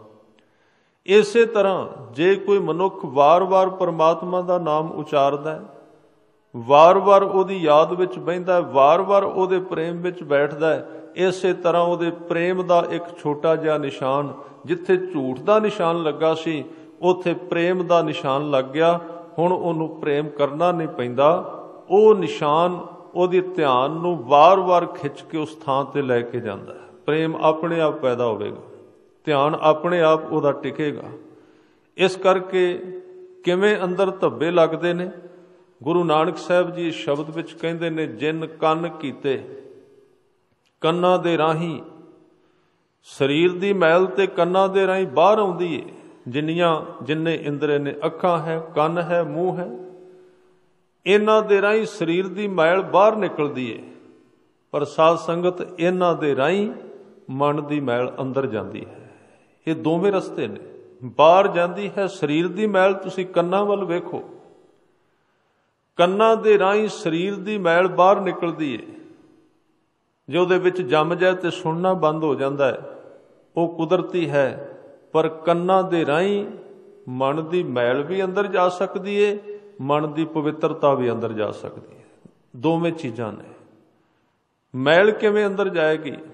ਜਦੋਂ ਸਾਡੀ ਉਸਤਤ ਹੁੰਦੀ ਹੈ, ਉਸ ਵੇਲੇ ਜਿਹੜਾ ਸਾਨੂੰ ਰਸ ਮਿਲਦਾ ਹੈ ਬਹੁਤਾ, ਜਿਹਦੇ ਵਿੱਚ ਸਾਨੂੰ ਹੰਕਾਰ ਦੀ ਇੱਕ ਪੈਦਾਇਸ਼ ਹੁੰਦੀ ਹੈ ਅੰਦਰੋਂ, ਆਪਣੀ ਉਸਤਤ ਸੁਣਨ ਦੀ ਆਦਤ ਵੱਧਦੀ ਜਾਂਦੀ ਹੈ। ਉਸਤਤ ਸੁਣਦਿਆਂ ਸਾਰ ਮਨ ਸੌਣ ਲੱਗ ਪੈਂਦਾ ਹੈ। ਵਡਿਆਈ ਦੇ 4 ਸ਼ਬਦ, ਉਹ ਮਨੁੱਖ ਸਾਨੂੰ ਸੁਖਦਾਈ ਪ੍ਰਤੀਤ ਹੁੰਦਾ ਜਿਹੜਾ ਸਾਡੀ ਉਸਤਤ ਕਰੇ, ਜਿਹੜਾ ਸਾਡੀ ਵਡਿਆਈ ਕਰੇ। ਸਮਝ ਲੈਣਾ ਮੈਲ ਅੰਦਰ ਜਾ ਰਹੀ ਹੈ। ਇਹ ਰਸਤਾ ਬਣ ਗਿਆ ਮੈਲ ਨੂੰ ਅੰਦਰ ਜਾਣ ਦਾ। ਜੇ ਕੋਈ ਮਨੁੱਖ ਸਾਡੀ ਨਿੰਦਿਆ ਕਰੇਗਾ ਤੇ ਉਸ ਨਿੰਦਿਆ ਦੇ ਸ਼ਬਦ ਅੰਦਰ ਜਾਣਗੇ, ਵਡਿਆਈ ਨਹੀਂ ਕਰਦਾ ਤੇ ਉਹ ਜਿਹੜਾ ਅੰਦਰ ਦੁੱਖ ਜਾਂਦਾ ਹੈ, ਉਹਦੇ ਨਾਲ ਅੰਦਰ ਧੱਬੇ ਲੱਗਦੇ ਨੇ, ਅੰਦਰ ਇਸ ਤਰ੍ਹਾਂ ਮਨ ਜ਼ਖਮੀ ਹੁੰਦਾ ਜਾਂਦਾ ਹੈ। ਇਹ ਹੈ ਕੰਨਾਂ ਦੇ ਰਾਹੀਂ ਲੱਗੇ ਹੋਏ ਧੱਬੇ, ਉਸਤਤ ਤੇ ਨਿੰਦਿਆ ਦੇ। ਤਾਂ ਹੀ ਗੁਰੂ ਤੇਗ ਬਹਾਦਰ ਸਾਹਿਬ ਨੇ ਕਿਹਾ, ਉਸਤਤ ਨਿੰਦਾ ਦੋ ਤਿਆਗੈ, ਖੋਜੈ ਪਦ ਨਿਰਬਾਨਾ। ਉਸਤਤ ਤੇ ਨਿੰਦਿਆ ਨੂੰ ਛੱਡ, ਕਿਉਂਕਿ ਇਹ ਦੋਵੇਂ ਚੀਜ਼ਾਂ ਸੂਖਸ਼ਮ ਤੌਰ ਤੇ ਤੇਰੇ ਕੰਨਾਂ ਦੇ ਰਾਹੀਂ ਪ੍ਰਵੇਸ਼ ਕਰਕੇ ਤੇਰੀ ਸੁਰਤ ਦੇ ਵਿੱਚ ਧੱਬੇ ਪਾਉਂਦੀਆਂ ਨੇ, ਨਿਸ਼ਾਨ ਲਾ ਦਿੰਦੀਆਂ ਨੇ। ਫਿਰ ਇਹਨਾਂ ਦੀ ਵਾਦੀ ਵੱਧਦੀ ਜਾਂਦੀ ਹੈ, ਇਹਨਾਂ ਦਾ ਸਵਾਦ ਵੱਧ ਜਾਂਦਾ ਹੈ, ਆਦਮੀ ਇਹਨਾਂ ਵਿੱਚ ਫਸਦਾ ਜਾਂਦਾ ਹੈ। ਇਸੇ ਤਰ੍ਹਾਂ ਅੱਖਾਂ ਦੇ ਰਾਹੀਂ ਮੈਲ ਬਾਹਰ ਨੂੰ ਆਉਂਦੀ ਹੈ ਤੇ ਅੱਖਾਂ ਦੇ ਰਾਹੀਂ ਮੈਲ ਅੰਦਰ ਵੀ ਜਾਂਦੀ ਹੈ। ਅੱਖਾਂ ਦੇ ਰਾਹੀਂ ਪ੍ਰਦੂਸ਼ਣ ਅੰਦਰ ਜਾਂਦਾ ਹੈ। ਇੰਨੀਆਂ ਤਸਵੀਰਾਂ ਮਨੁੱਖ ਨੇ ਅੰਦਰ ਭੇਜੀਆਂ ਨੇ ਕਿ ਹੁਣ ਅੰਦਰੋਂ ਤਸਵੀਰਾਂ ਦਾ ਹੜ੍ਹ ਆ ਜਾਂਦਾ ਹੈ। ਜਿਉਂ ਹੀ ਕੋਈ ਧਰਮ ਦੇ ਮਾਰਗ ਤੇ ਤੁਰਦਾ, ਤਸਵੀਰ ਤੇ ਤਸਵੀਰ ਉਹਦੇ ਸਾਹਮਣੇ ਤੁਰੀ ਆਉਂਦੀ ਹੈ, ਅੰਦਰੋਂ ਬੜਾ ਕੁਝ ਨਿਕਲਦਾ ਹੈ। ਇਹਦੇ ਸੰਬੰਧ ਵਿੱਚ ਅਸੀਂ ਕਦੀ ਪਰਹੇਜ਼ ਹੀ ਨਹੀਂ ਕੀਤਾ, ਇਹਦੇ ਸੰਬੰਧ ਵਿੱਚ ਅਸੀਂ ਕਦੀ ਜਾਣੇ ਹੀ ਨਹੀਂ ਹੈ। ਅੱਖਾਂ ਦੇ ਰਾਹੀਂ ਕਿੰਨਾ ਕੁਝ ਗਿਆ ਹੈ। ਪਹਿਲਾ ਮਨੁੱਖ ਧਰਮ ਕਮਾਉਣ ਦੇ ਕਾਬਲ ਸੀ, ਖਿਆਲ ਰੱਖੋ। ਅੱਜ ਤੇ ਮੈਂ ਸੱਚ ਬੇਨਤੀ ਕਰਾਂ, ਇੱਕ ਸਿਰਫ ਧਰਮ ਕਮਾਉਣਾ, ਜਿਵੇਂ ਕਹਿ ਲਓ ਵੀ ਆਦਤ ਪੂਰੀ ਕਰਨੀ ਹੈ, ਧਰਮ ਕਮਾਉਣ ਦਾ ਮਾਹੌਲ ਹੁਣ ਸੰਸਾਰ ਵਿੱਚ ਨਹੀਂ ਹੈ ਬਿਲਕੁਲ। ਕਿਉਂਕਿ ਧਰਮ ਇੱਕ ਸਕੂਨ ਮੰਗਦਾ ਹੈ, ਇੱਕ ਦਾਇਰਾ ਜੀਵਨ ਦਾ ਟਿਕਿਆ ਹੋਇਆ ਮੰਗਦਾ, ਉਹਨੂੰ ਮਾਹੌਲ ਚਾਹੀਦਾ ਹੈ। ਅੱਜ ਦੇ ਸਮੇਂ ਵਿੱਚ ਧਰਮ ਦੇ ਤੌਰ ਤੇ ਬਾਂਝਪੁਣਾ ਪੈਦਾ ਹੋ ਗਿਆ। ਜਿਵੇਂ ਤੁਸੀਂ ਵੇਖਿਆ ਹੋਏਗਾ ਨਾ, ਕੁਝ ਸਰੀਰ ਐਸੇ ਨੇ ਜਿਹੜੇ ਬਾਂਝ ਹੋ ਜਾਂਦੇ ਨੇ, ਜਿਨ੍ਹਾਂ ਵੱਲ ਬੱਚੇ ਪੈਦਾ ਨਹੀਂ ਹੁੰਦੇ। ਕੁਝ ਇਸਤਰੀਆਂ ਐਸੀਆਂ ਨੇ। ਕਿਉਂ? ਕਾਰਨ ਕੀ ਹੈ? ਉਹਨਾਂ ਦੇ ਸਰੀਰ ਦਾ ਮਾਹੌਲ ਬੱਚੇ ਨੂੰ ਪੈਦਾ ਕਰਨ ਦੇ ਯੋਗ ਨਹੀਂ ਹੈ। ਬਿਲਕੁਲ ਇਸੇ ਤਰ੍ਹਾਂ ਅੱਜ ਦਾ ਮਾਹੌਲ ਧਰਮ ਪੈਦਾ ਕਰਨ ਦੇ ਯੋਗ ਨਹੀਂ ਰਿਹਾ, ਕਿਉਂਕਿ ਇੰਨਾ ਕੁਝ ਉਹਨੂੰ ਸਾਰਾ ਦਿਨ ਇਹਨਾਂ ਸੰਸਾਰ ਦੇ ਵਿੱਚ ਸੰਬੰਧਿਤ ਹੁੰਦਾ ਹੈ। ਮਨੁੱਖ ਹਰ ਇੱਕ ਚੀਜ਼ ਨਾਲ ਜੁੜਦਾ ਹੈ, ਵੇਖਣ ਨਾਲ। ਵੇਖਣ ਦੀ ਭਰਮਾਰ ਇੰਨੀ ਹੈ ਕਿ ਅੰਦਰ ਪਤਾ ਨਹੀਂ ਸ਼ਾਮ ਤੱਕ ਕਿੰਨਾ ਕੁਝ ਉਡੇਲ ਦਿੰਦਾ, ਅੱਖਾਂ ਦੇ ਰਾਹੀਂ ਅੰਦਰ ਭਰਿਆ ਜਾਂਦਾ ਹੈ। ਕੰਨਾਂ ਦੇ ਰਾਹੀਂ ਇੰਨਾ ਕੁਝ ਸੁਣਦਾ ਹੈ ਕਿ ਅੰਦਰ ਭਰਿਆ ਜਾਂਦਾ ਆਵਾਜ਼ਾਂ ਦੇ ਨਾਲ। ਤੇ ਹੁਣ ਤੇ ਇੱਥੋਂ ਤੱਕ ਚਲੀ ਗਈ ਕਹਾਣੀ ਕਿ ਇਸ ਧਰਤੀ ਦੇ 20-25% ਲੋਕ ਇਸ ਤਰ੍ਹਾਂ ਦੇ ਹੋ ਗਏ ਨੇ ਜਿਨ੍ਹਾਂ ਨੂੰ ਨੀਂਦ ਨਹੀਂ ਆਉਂਦੀ ਕੰਨਾਂ ਦੇ ਵਿੱਚ ਤਾਰਾਂ ਲਾਉਣ ਤੋਂ ਬਿਨਾਂ, ਉਹਨਾਂ ਨੂੰ ਕੁਝ ਨਾ ਕੁਝ ਸੁਣਨਾ ਪੈਂਦਾ, ਕਿਉਂਕਿ ਅੰਦਰ ਦੀ ਆਵਾਜ਼ ਇੰਨੀ ਵੱਧ ਗਈ, ਜਿੰਨਾ ਚਿਰ ਬਾਹਰੋਂ ਆਵਾਜ਼ ਨਹੀਂ ਮਿਲਦੀ ਉਹ ਸੌਂ ਨਹੀਂ ਸਕਦੇ, ਨੀਂਦ ਨਹੀਂ ਆਉਂਦੀ। ਇੰਨਾ ਉਸਨੇ ਅੰਦਰ ਭਰ ਦਿੱਤਾ, ਮਨੁੱਖ ਕਿੱਥੇ ਰਿਹਾ ਹੈ? ਆਦਮੀ ਤੇ ਗਾਇਬ ਹੋ ਗਿਆ ਇਸ ਧਰਤੀ ਤੋਂ, ਕੇਵਲ ਪੁਤਲੇ ਫਿਰਦੇ ਨੇ। ਇਸ ਤਰ੍ਹਾਂ ਅੱਖਾਂ ਦੇ ਰਾਹੀਂ, ਕੰਨਾਂ ਦੇ ਰਾਹੀਂ, ਵਿਚਾਰਾਂ ਦੇ ਰਾਹੀਂ ਇੰਨਾ ਕੁਝ ਉਹਦੇ ਅੰਦਰ ਬਾਹਰੋਂ ਉਸ ਨੂੰ ਮਿਲ ਜਾਂਦਾ ਹੈ ਕਿ ਫਿਰ ਉਸ ਧਰਤੀ ਦੇ ਉੱਤੇ, ਉਸ ਜੀਵਨ ਦੇ ਵਿੱਚ ਅਸੀਂ ਨਾਮ ਲੈ ਕੇ ਜਾਂਦੇ ਹਾਂ, ਜਿਹਦੇ ਵਿੱਚ ਇੰਨਾ ਕੁਝ ਭਰਿਆ ਹੋਇਆ। ਉਹਦੇ ਵਿੱਚ ਜਦੋਂ ਪਰਮਾਤਮਾ ਦਾ ਨਾਮ ਜਾਂਦਾ ਹੈ ਤੇ ਉਹ ਸਾਰਾ ਕੁਝ ਉਹਨੂੰ ਟਿਕਣ ਨਹੀਂ ਦਿੰਦਾ। ਇਸ ਕਰਕੇ ਇਹ ਪਰਹੇਜ਼ ਨੇ, ਇਹ ਅੰਦਰ ਪ੍ਰਦੂਸ਼ਣ ਸਤਿਗੁਰੂ ਨੇ ਕਿਹਾ ਬਾਣੀ ਦੇ ਵਿੱਚ, ਆਸਾ ਦੀ ਵਾਰ ਵਿੱਚ ਸਾਹਿਬ ਕਹਿੰਦੇ ਨੇ, ਮਨ ਕਾ ਸੂਤਕ ਲੋਭ ਹੈ, ਜੇਵਾ ਸੂਤਕ ਕੂੜ। ਝੂਠ ਦੇ ਰਾਹੀਂ ਮੈਲ ਅੰਦਰ ਜਾ ਰਹੀ ਹੈ, ਅੰਦਰ ਨਿਸ਼ਾਨ ਪੈ ਰਿਹਾ। ਅੱਖੀ ਸੂਤਕ ਵੇਖਣਾ ਪਰ ਤਰਿਆ, ਪਰ ਤਨ ਰੂਪ। ਅੱਖਾਂ ਦੇ ਰਾਹੀਂ ਕਈ ਤਸਵੀਰਾਂ ਅੰਦਰ ਜਾ ਰਹੀਆਂ। ਕੰਨੀ ਸੂਤਕ ਕੰਨ ਪੈ ਲਾਏ, ਤਬਾਰੀ ਖਾਏ। ਨਾਨਕ ਹੰਸਾ ਆਦਮੀ ਬੱਧੇ ਜੰਮਪੁਰ ਜਾਏ। ਇਹ ਸੂਤਕ, ਇਹ ਮੈਲ, ਇਹਦੀ ਅੰਦਰ ਨਿਸ਼ਾਨੀ ਬਣਦੀ। ਮੈਂ ਆਪਣੇ ਵਿਸ਼ੇ ਵੱਲ ਮੁੜਨ ਦਾ ਯਤਨ ਕਰਾਂ। ਸਿਰਫ ਕਹਿ ਰਿਹਾ ਸੀ, ਗੁਰੂ ਨਾਨਕ ਸਾਹਿਬ ਜੀ ਦਾ ਸ਼ਬਦ ਹੈ, ਜਿਨ ਕੰਨ ਕੀਤੇ, ਜਿਸ ਪਰਮਾਤਮਾ ਨੇ ਤੇਰੇ ਕੰਨ ਬਣਾਏ ਸਨ, ਕਾਹਦੇ ਵਾਸਤੇ? ਕਿ ਤੂੰ ਆਪਣੇ ਸਿਰਜਣਹਾਰ ਦੀ ਉਸਤਤ ਦੇ ਸ਼ਬਦ ਪਾਈ ਇਹਨਾਂ ਕੰਨਾਂ ਵਿੱਚ, ਉਹ ਤੇਰੀ ਖੁਰਾਕ ਬਣੇਗੀ। ਉਹ ਸ਼ਬਦ ਤੇਰੇ ਅੰਦਰ ਬੀਜ ਦੇ ਰੂਪ ਵਿੱਚ ਡਿੱਗਣਗੇ ਤੇ ਅੰਦਰੋਂ ਨਾਮ ਦਾ ਪੌਦਾ, ਨਾਮ ਦਾ ਰੁੱਖ ਪੈਦਾ ਹੋਵੇਗਾ। ਕੰਨਾਂ ਨਾਲ ਸੁਣ ਉਹਦੀ ਉਸਤਤ, ਉਹਦੀ ਚੋਟ ਵੱਜੇਗੀ ਅੰਦਰ। ਜਿਨ ਕੰਨ ਕੀਤੇ ਅੱਖੀ, ਅੱਖਾਂ ਕੀਤੀਆਂ ਨੇ, ਅੱਖਾਂ ਨਾਲ ਦੀਦਾਰ ਕਰ ਗੁਰੂ ਦੇ, ਸਾਧ ਸੰਗਤ ਦੇ। ਅੱਖੀ ਨਾਕ, ਨੱਕ ਦਿੱਤਾ ਹੈ, ਤੇ ਨੱਕ ਦੇ ਇੱਥੇ ਅਰਥ ਨੇ ਕੱਲਾ ਸੁੰਘਣਾ ਨਹੀਂ, ਨੱਕ ਦੇ ਅਰਥ ਨੇ ਤੂੰ ਨੱਕ ਰੱਖਣ ਦੇ ਚੱਕਰ ਵਿੱਚ ਨਾ ਪਈ। ਯਾਦ ਰੱਖ, ਨੱਕ ਉਹਨਾਂ ਦਾ ਰਿਹਾ ਹੈ ਜਿਹੜੇ ਪਰਮਾਤਮਾ ਦੇ ਘਰ ਵਿੱਚ ਪ੍ਰਵਾਨ ਹੋ ਗਏ ਨੇ। ਨਹੀਂ ਤੇ ਗੁਰਬਾਣੀ ਵਿੱਚ ਬਚਨ ਆਇਆ, ਬਿਨ ਨਾਵੈ ਨੱਕੀ ਵੱਢੀ ਫਿਰੈ, ਉਹਨਾਂ ਦੇ ਨੱਕ ਵੱਢੇ ਗਏ। ਗੁਰੂ ਤੇਗ ਬਹਾਦਰ ਸਾਹਿਬ ਪਾਤਸ਼ਾਹ ਨੇ ਅਰਦਾਸ ਕੀਤੀ ਪਰਮਾਤਮਾ ਦੇ ਚਰਨਾਂ ਵਿੱਚ। ਸਾਨੂੰ ਸਿਖਾਇਆ ਕਿ ਉਹਦੇ ਚਰਨਾਂ ਵਿੱਚ ਅਰਦਾਸ ਕਰ, ਤੇਰੀ ਨੱਕ ਰਹਿ ਜਾਏ। ਬਚਨ ਆਉਂਦਾ ਹੈ ਨਾ ਬਾਣੀ ਵਿੱਚ, ਹਰਜੂ ਰਾਖ ਲਿਹੋ ਪਤ ਮੇਰੀ, ਮੇਰੀ ਪਤ ਰੱਖ, ਮੇਰਾ ਨੱਕ ਰੱਖ ਲੈ। ਹਰਜੂ ਰਾਖ ਲਿਹੋ ਪਤ ਮੇਰੀ, ਜਮ ਕੋ ਤਰਾਸ ਭਇਓ, ਉਰ ਅੰਤਰ ਸ਼ਰਨ ਗਹੀ, ਕਿਰਪਾ ਨਿਧ ਤੇਰੀ। ਹੋਰ ਬਚਨ ਉਹਨਾਂ ਨੇ ਕੀਤੇ, ਪ੍ਰਾਣੀ ਏਕੋ ਨਾਮ ਧਿਆਵੋ, ਆਪਣੀ ਪਤ ਛੇਤੀ ਘਰ ਜਾਵੋ। ਤੇਰਾ ਨੱਕ ਤਾਂ ਰਹੇਗਾ ਜੇ ਤੂੰ ਉਹਦੇ ਚਰਨਾਂ ਨਾਲ ਜੁੜਿਆ। ਸਰੀਰ ਦਾ ਇੱਕ ਇੱਕ ਅੰਗ ਦੱਸਿਆ ਬਾਣੀ ਵਿੱਚ। ਜਿਨ ਕੰਨ ਕੀਤੇ ਅੱਖੀ ਨਾਕ, ਜਿਨ ਦੇ ਜੇਵਾ ਦਿੱਤੀ, ਉਹਨੇ ਤੈਨੂੰ ਰਸਨਾ ਵੀ ਦਿੱਤੀ ਹੈ। ਬੋਲੇ ਤਾਤ, ਤਾਤ ਦੇ ਅਰਥ ਆਪਣੇ ਆਪਣੇ ਢੰਗ ਨਾਲ ਕੀਤੇ ਗਏ ਨੇ। ਤਾਤ ਦੇ ਅਰਥ ਸਾਧ ਸੰਗਤ, ਤੱਤਾ ਵੀ ਹੁੰਦਾ ਹੈ। ਤਾਤ ਦੇ ਅਰਥ ਤਤ ਵੀ ਹੁੰਦਾ ਹੈ। ਤਾਤ ਦੇ ਅਰਥ ਕਈ ਪ੍ਰਕਾਰ ਨਾਲ ਕੀਤੇ ਨੇ। ਤਾਤ ਦਾ ਭਾਵ ਹੈ ਇਹ ਅੱਖਾਂ, ਇਹ ਨੱਕ, ਇਹ ਕੰਨ ਤੇ ਜੇਵਾ, ਇਹ ਤੱਤੇ ਬੋਲਦੇ ਨੇ, ਭਾਵ ਵਿਕਾਰਾਂ ਵਿੱਚ ਡਿੱਗੇ ਹੋਏ ਨੇ। ਅਰਥ ਇਹ ਨਿਕਲਣਗੇ ਕਿਉਂਕਿ ਸਾਰੇ ਸ਼ਬਦ ਵਿੱਚ ਵਿਕਾਰਾਂ ਦੀ ਵਿਆਖਿਆ ਕੀਤੀ ਜਾ ਰਹੀ ਹੈ। ਇੱਕ ਪੰਕਤੀ ਦੇ ਅਰਥ ਅਸੀਂ ਵੱਖਰੇ ਨਹੀਂ ਕਰ ਸਕਦੇ। ਤਾਤ ਦੇ ਅਰਥ ਇੱਥੇ ਗਰਮ ਹੋਵੇਗਾ, ਤਾਤ ਦੇ ਅਰਥ ਇੱਥੇ ਨਿੰਦਿਆ ਹੋਵੇਗਾ, ਤਾਤ ਦੇ ਅਰਥ ਹੋਣਗੇ ਨੈਗੇਟਿਵ ਕਾਰਜ ਜੋ ਨਹੀਂ ਕਰਨਾ ਚਾਹੀਦਾ, ਉਹ ਕਰ ਰਹੇ ਨੇ ਤੇਰੇ ਇੰਦਰੇ। ਜਿਨ ਕੰਨ ਕੀਤੇ ਅੱਖੀ ਨਾਕ, ਜਿਨ ਜੇਵਾ ਦਿੱਤੀ ਬੋਲੇ ਤਾਤ, ਜਿਨ ਮਨ ਰੱਖਿਆ ਅਗਨੀ ਪਾਏ, ਜਿਨੇ ਤੇਰੇ ਮਨ ਵਿੱਚ ਤ੍ਰਿਸ਼ਨਾ ਦੀ ਅੱਗ ਪਾਈ। ਜਿਨ ਮਨ ਰੱਖਿਆ ਅਗਨੀ ਪਾਏ, ਵਾਜੈ ਪਵਨ ਆਖੈ ਸਭ ਜਾਏ। ਜੇਤਾ ਮੋਹ ਪ੍ਰੀਤ ਸਵਾਦ, ਸਭਾ ਕਾਲਖ ਦਾਗਾ ਦਾਗ। ਮੈਂ ਦਾਗ ਦੇ ਉੱਤੇ ਬੋਲਦਾ ਹੋਇਆ ਅੱਗੇ ਚਲਾ ਗਿਆ ਸੀ। ਦਾਗ ਲੱਗਦਾ ਹੈ। ਗੁਰੂ ਸਾਹਿਬ ਕਹਿੰਦੇ, ਜਿੰਨਾ ਜਿੰਨਾ ਤੂੰ ਸੰਸਾਰ ਦਾ ਅਭਿਆਸ ਕਰੇਗਾ, ਤੇਰੇ ਜੀਵਨ ਦੇ ਉੱਤੇ ਉਹਨੇ ਸੰਸਾਰ ਦੇ ਦਾਗ ਲੱਗਣਗੇ, ਧੱਬੇ ਲੱਗਣਗੇ, ਨਿਸ਼ਾਨ ਲੱਗਣਗੇ। ਦਾਗ ਦੋਸ਼ ਮੂੰਹ ਚੱਲਿਆ ਲਾਏ, ਹੁਣ ਨਹੀਂ ਦਿਸਦੇ, ਹੁਣ ਤਾਂ ਇਹ ਜਿਹੜੀ ਵਿਆਖਿਆ ਹੈ ਇਹ ਵੀ ਨਹੀਂ ਸਮਝ ਵਿੱਚ ਆਉਂਦੀ ਵੀ ਦਾਗ ਕਿਤੇ ਨਹੀਂ ਲੱਗਦਾ। ਸਾਧ ਸੰਗਤ, ਗੁਰੂ ਦੀ ਗੁਰਬਾਣੀ ਦੀ ਧਰਮ ਦੀ ਵਿਆਖਿਆ ਹੈ ਹੀ ਐਸੀ, ਸਾਰੀ ਅਣਦਿਸਦੇ ਦੀ ਵਿਆਖਿਆ ਹੈ, ਕੁਝ ਵੀ ਦਿਸਦਾ ਨਹੀਂ। ਜਦੋਂ ਕਹਿੰਦੇ ਨੇ ਤੈਨੂੰ ਮੈਲ ਲੱਗੀ, ਮੈਲ ਦੀ ਸਮਝ ਨਹੀਂ ਆਉਂਦੀ ਕਿੱਥੇ ਹੈ। ਜਦੋਂ ਆਪਾਂ ਕਹਿੰਦੇ ਆ ਵੀ ਦਾਗ ਲੱਗੇ ਨੇ, ਆਦਮੀ ਕਹਿੰਦਾ ਦਾਗ ਕਿੱਥੇ ਲੱਗਾ, ਕੱਪੜੇ ਤਾਂ ਸਾਫ਼, ਕਿਤੇ ਦਾਗ ਨਹੀਂ। ਜਿਹਨੂੰ ਦਾਗ ਦਿਸੇ ਅੰਦਰੋਂ ਉਹਨੂੰ ਪਤਾ ਲੱਗਾ ਗੁਰੂ ਗ੍ਰੰਥ ਸਾਹਿਬ ਦਾਗ ਕਿਹਨੂੰ ਕਹਿ ਰਹੇ ਨੇ, ਕਿਉਂਕਿ ਇਹ ਰਾਹ ਅੰਦਰ ਦਾ ਸਾਰਾ ਅਦ੍ਰਿਸ਼ਟ, ਇਹਦੇ ਵਿੱਚ ਦਿਸਣ ਵਾਲਾ ਕੁਝ ਨਹੀਂ। ਭਾਵੇਂ ਕਿ ਕੀ ਹੁੰਦਾ ਹੈ, ਗਲਤੀ ਹੁੰਦੀ ਹੈ ਧਰਮ ਦੇ ਵਿੱਚ ਵੀ। ਸਾਰੇ ਧਰਮ ਜਿੱਥੋਂ ਪੈਦਾ ਹੁੰਦੇ ਨੇ ਉਹ ਅਦ੍ਰਿਸ਼ਟ ਦੁਨੀਆ ਹੈ ਸਾਰੀ। ਬਾਣੀ ਕਿੱਥੋਂ ਆਈ ਹੈ? ਧੁਰ ਕੀ ਬਾਣੀ ਆਈ। ਧੁਰ ਕੀ ਹੈ?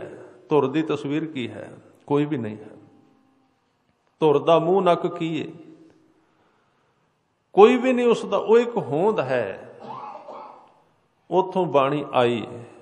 ਪਰ ਬਾਣੀ ਸਾਰੀ ਆਈ ਕਹਾਣੀਆਂ ਵਿੱਚ, ਦ੍ਰਿਸ਼ਟਮਾਨ ਵਿੱਚ।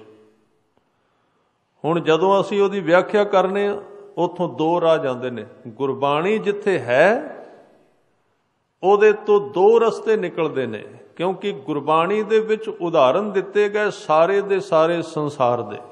ਸੰਸਾਰੀ ਨੂੰ ਸਮਝਾਉਣਾ ਸੀ, ਵਪਾਰੀ ਨੂੰ ਸਮਝਾਉਣਾ ਸੀ ਵਪਾਰ ਦੀ ਵਿਆਖਿਆ, ਵਿਕਾਰੀ ਨੂੰ ਸਮਝਾਉਣਾ ਸੀ ਵਿਕਾਰ ਦੀ ਵਿਆਖਿਆ, ਕ੍ਰੋਧੀ ਨੂੰ ਸਮਝਾਉਣਾ ਸੀ ਕ੍ਰੋਧ ਦੀ ਵਿਆਖਿਆ, ਲੋਭੀ ਨੂੰ ਸਮਝਾਉਣਾ ਸੀ ਲੋਭ ਦੀ ਵਿਆਖਿਆ, ਹੰਕਾਰੀ ਨੂੰ ਸਮਝਾਉਣਾ ਸੀ ਹੰਕਾਰ ਦੀ ਵਿਆਖਿਆ। ਕਿਸੇ ਨਾਲ ਵੀ ਗੱਲ ਕਰਨੀ ਸੀ ਤੇ ਸਾਰੀ ਵਿਆਖਿਆ ਸੰਸਾਰ ਦੀ ਲੈਣੀ ਪਈ ਗੁਰੂ ਸਾਹਿਬ ਨੂੰ। ਪਰ ਜਿਹੜਾ ਤੱਤ ਆ ਰਿਹਾ ਸੀ ਬਾਣੀ ਦਾ, ਉਹ ਅੰਦਰੋਂ ਅਦ੍ਰਿਸ਼ਟ ਧੁਰ ਦਾ ਸੀ, ਨਾਮ ਵਿੱਚੋਂ ਸੀ। ਹੁਣ ਜਦੋਂ ਅਸੀਂ ਇਹਦੀ ਪੜ੍ਹ ਕੇ ਵਿਆਖਿਆ ਕਰਨੇ ਆ, ਉੱਥੋਂ ਰਸਤੇ ਦੋ ਜਾਂਦੇ ਨੇ।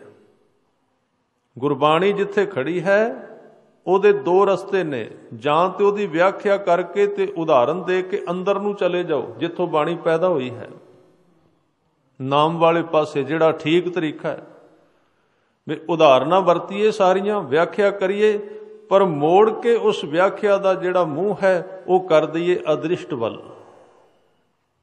ਕਿਉਂਕਿ ਹੈ ਹੀ ਉਹ ਅਦ੍ਰਿਸ਼ਟ, ਅਕਥ ਹੈ। ਅਕਥ ਵੱਲ ਜਾਣਾ। ਆਵੋ ਸੰਤ ਪਿਆਰਿਓ ਅਕਥ ਕੀ ਕਰੇ ਕਹਾਣੀ। ਤੇ ਦੂਜਾ ਜਿਹੜਾ ਰਸਤਾ ਹੈ ਉਹ ਕਿਹੜਾ ਹੈ? ਦੂਜਾ ਰਸਤਾ ਹੈ ਸਾਧ ਸੰਗਤ, ਇਸ ਗੁਰਬਾਣੀ ਦੇ ਵਿੱਚੋਂ ਸੰਸਾਰ ਵੱਲ ਨੂੰ ਨਿਕਲ ਜਾਣਾ। ਗੁਰਬਾਣੀ ਦੀ ਵਿਆਖਿਆ ਕਰਦੇ ਕਰਦੇ ਸੰਸਾਰ ਵੱਲ ਧੱਸ ਜਾਣਾ।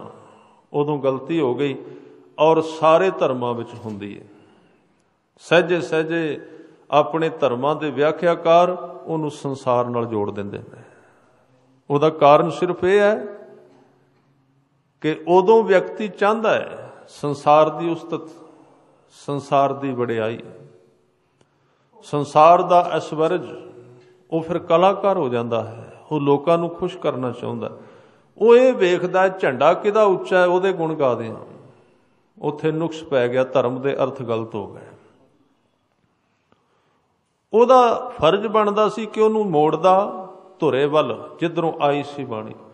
ਪਰ ਉਹਨੇ ਵੇਖਿਆ ਇਸ ਵੇਲੇ ਸੰਸਾਰ ਦੇ ਵਿੱਚ ਬਹੁਤੇ ਲੋਕ ਕਿਹੜੀ ਚੀਜ਼ ਨੂੰ ਪਸੰਦ ਕਰਦੇ ਨੇ, ਬਹੁਤੇ ਲੋਕ ਕਿਹਨੂੰ ਸੁਣਦੇ ਨੇ, ਉਹ ਉਧਰ ਚਲਾ ਗਿਆ।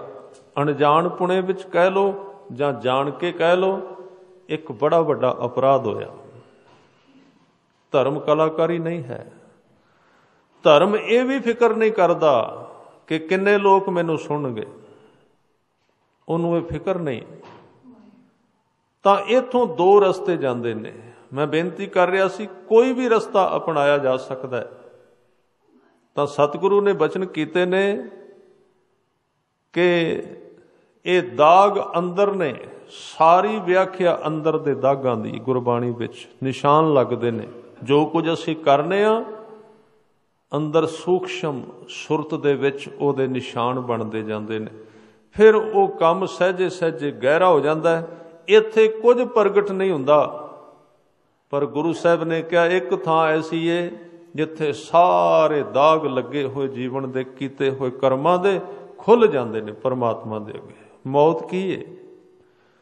ਮਨੁੱਖ ਦੇ ਕੀਤੇ ਹੋਏ ਕਰਮਾਂ ਨੂੰ ਉਜਾਗਰ ਕਰਨ ਵਾਲੀ ਸਥਿਤੀ, ਉਹਨੂੰ ਖੁਦ ਵੀ ਪਤਾ ਲੱਗਦਾ ਹੈ। ਮੌਤ ਦੇ ਅਰਥ ਨੇ ਕਿ ਜੋ ਕੁਝ ਅਸੀਂ ਹੁਣ ਤੱਕ ਕੀਤਾ ਹੈ ਉਹ ਉਜਾਗਰ ਹੋ ਗਿਆ, ਪ੍ਰਗਟ ਹੋ ਗਿਆ। ਰੱਬ ਦੇ ਸਾਹਮਣੇ ਤੇ ਹੋਣਾ ਹੀ ਹੈ, ਮਨੁੱਖ ਦੇ ਆਪਣੇ ਵੀ ਸਾਹਮਣੇ ਹੁੰਦਾ ਹੈ। ਮੌਤ ਦੇ ਨੇੜੇ ਜਾ ਕੇ ਆਦਮੀ ਝੁਕਦਾ ਹੈ ਜੇ ਉਹ ਥੋੜਾ ਜਿਹਾ ਵੀ ਅਵੇਅਰ ਹੋਵੇ, ਨਹੀਂ ਤੇ ਘੱਟੋ ਘੱਟ ਜਦੋਂ ਮੌਤ ਆਉਂਦੀ ਏ 2-4 ਮਿੰਟ ਪਹਿਲਾਂ ਤੇ ਸਾਰੇ ਜਿਹੜੇ ਉਹਨੇ ਕਿਸੇ ਨੂੰ ਦੁੱਖ ਦਿੱਤਾ ਉਹਦੇ ਸਾਰੇ ਅੱਗੋਂ ਦੀ ਗੁਜ਼ਰਦੇ ਨੇ। ਇਹਨੂੰ ਵੀ ਇਹ ਨਹੀਂ ਸੀ ਕਹਿਣਾ, ਇਹਨੂੰ ਵੀ ਇਹ ਨਹੀਂ ਸੀ ਕਰਨਾ, ਉਜਾਗਰ ਹੋ ਗਏ ਪਾਪ ਸਾਰੇ। ਪਰ ਜਦੋਂ ਅੱਗੇ ਗਿਆ, ਗੁਰੂ ਸਾਹਿਬ ਕਹਿੰਦੇ ਦਾਗ ਦੋਸ਼ ਮੂੰਹ ਚੱਲਿਆ ਲਾਏ। ਮੂੰਹ ਦੇ ਉੱਤੇ ਦਾਗ ਲੱਗੇ ਸਨ, ਜਿਹੜੇ ਕਰਮ ਜਿਵੇਂ ਦੇ ਸਨ, ਇਹ ਨਹੀਂ ਕਿ ਮਾੜੇ ਹੀ ਸਨ। ਜਿਨ੍ਹਾਂ ਦੇ ਚੰਗੇ ਸਨ ਉਹਨਾਂ ਨੂੰ ਚੰਗੇ ਵੀ ਲੱਗੇ ਸਨ, ਜਿਨ੍ਹਾਂ ਨੇ ਦੋਸ਼ ਕੀਤੇ ਉਹਨਾਂ ਨੂੰ ਦੋਸ਼ ਦੇ ਦਾਗ ਲੱਗੇ। ਦਾਗ ਦੋਸ਼ ਮੂੰਹ ਚੱਲਿਆ ਲਾਏ, ਦਰਗਾਹ ਬੈਸਨ ਨਾਹੀ ਥਾਏ। ਹੁਣ ਦਰਗਾਹ ਵਿੱਚ ਥਾਂ ਨਹੀਂ, ਕਿਉਂਕਿ ਪਹਿਚਾਨਿਆ ਗਿਆ। ਵਿਸ਼ਾ ਆਪਾਂ ਲਿਆ ਸੀ ਕਿ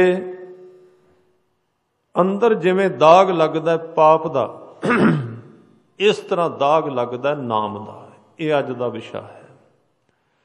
ਜਿਵੇਂ ਕੋਲਿਆਂ ਦੀ ਖਾਣ ਵਿੱਚੋਂ ਮਨੁੱਖ ਨਿਕਲੇ, ਦਾਗ ਲੱਗਦਾ ਕੋਲਿਆਂ ਦਾ ਤੇ ਪਹਿਚਾਨਿਆ ਜਾਂਦਾ ਹੈ ਕੋਲੇ ਦਾ ਕੰਮ ਕਰਦਾ ਹੈ। ਜੇ ਕੋਈ ਮਨੁੱਖ ਨਿਕਲੇ ਮਿੱਟੀ ਦਾ ਕੰਮ ਕਰਕੇ, ਲੱਗੀ ਹੋਈ ਮਿੱਟੀ ਖਬਰ ਦੇ ਦਿੰਦੀ ਮਿੱਟੀ ਦਾ ਕੰਮ ਕਰਕੇ ਆਇਆ ਹੈ। ਜੇ ਕੋਈ ਮਨੁੱਖ ਕੱਪੜੇ ਰੰਗਣ ਦਾ ਕੰਮ ਕਰਦਾ ਹੈ ਤੇ ਕੱਪੜੇ ਰੰਗਣ ਦੀਆਂ ਛਿੱਟਾਂ ਉਹਦੇ ਸਰੀਰ ਤੇ ਪੈ ਕੇ ਦੱਸ ਦਿੰਦੀਆਂ ਨੇ ਕਿ ਕੱਪੜੇ ਰੰਗ ਕੇ ਆਇਆ। ਕਰਮ ਦਾਗ ਪਾਉਂਦਾ ਹੈ, ਕਰਮ ਬੰਦੇ ਦੇ ਉੱਤੇ ਪ੍ਰਭਾਵ ਪਾਉਂਦਾ ਹੈ। ਇਹਨਾਂ ਹੀ ਉਦਾਹਰਨਾਂ ਦੇ ਵਿੱਚੋਂ ਮੈਂ ਬੇਨਤੀ ਕਰ ਰਿਹਾ ਸੀ, ਜੇ ਕੋਈ ਮਨੁੱਖ ਪਰਮਾਤਮਾ ਦੇ ਗੁਣ ਗਾਉਂਦਾ ਹੈ, ਉਹਦਾ ਨਾਮ ਜਪਦਾ ਹੈ, ਤੇ ਨਾਮ ਦਾ ਵੀ ਅੰਦਰ ਦਾਗ ਪੈ ਜਾਂਦਾ ਹੈ। ਮੱਥੇ ਤੇ ਪੈਂਦਾ ਹੈ, ਜੀਵਨ ਵਿੱਚ ਪੈਂਦਾ ਹੈ। ਫਿਰ ਉਹ ਜਿਹੜਾ ਦਾਗ ਪੈਂਦਾ ਨਾ, ਉਸ ਨੂੰ ਗੁਰਬਾਣੀ ਨੇ ਕਿਹਾ ਨਿਸ਼ਾਨ। ਨਿਸ਼ਾਨ, ਨਿਸ਼ਾਨੀ, ਨਿਸ਼ਾਨ ਸ਼ਬਦ ਹੈ। ਗੁਰੂ ਤੇਗ ਬਹਾਦਰ ਸਾਹਿਬ ਪਾਤਸ਼ਾਹ ਜੀ ਨੇ ਇੱਕ ਮਨੁੱਖ ਦੇ ਸਰੀਰ ਦੇ ਉੱਤੇ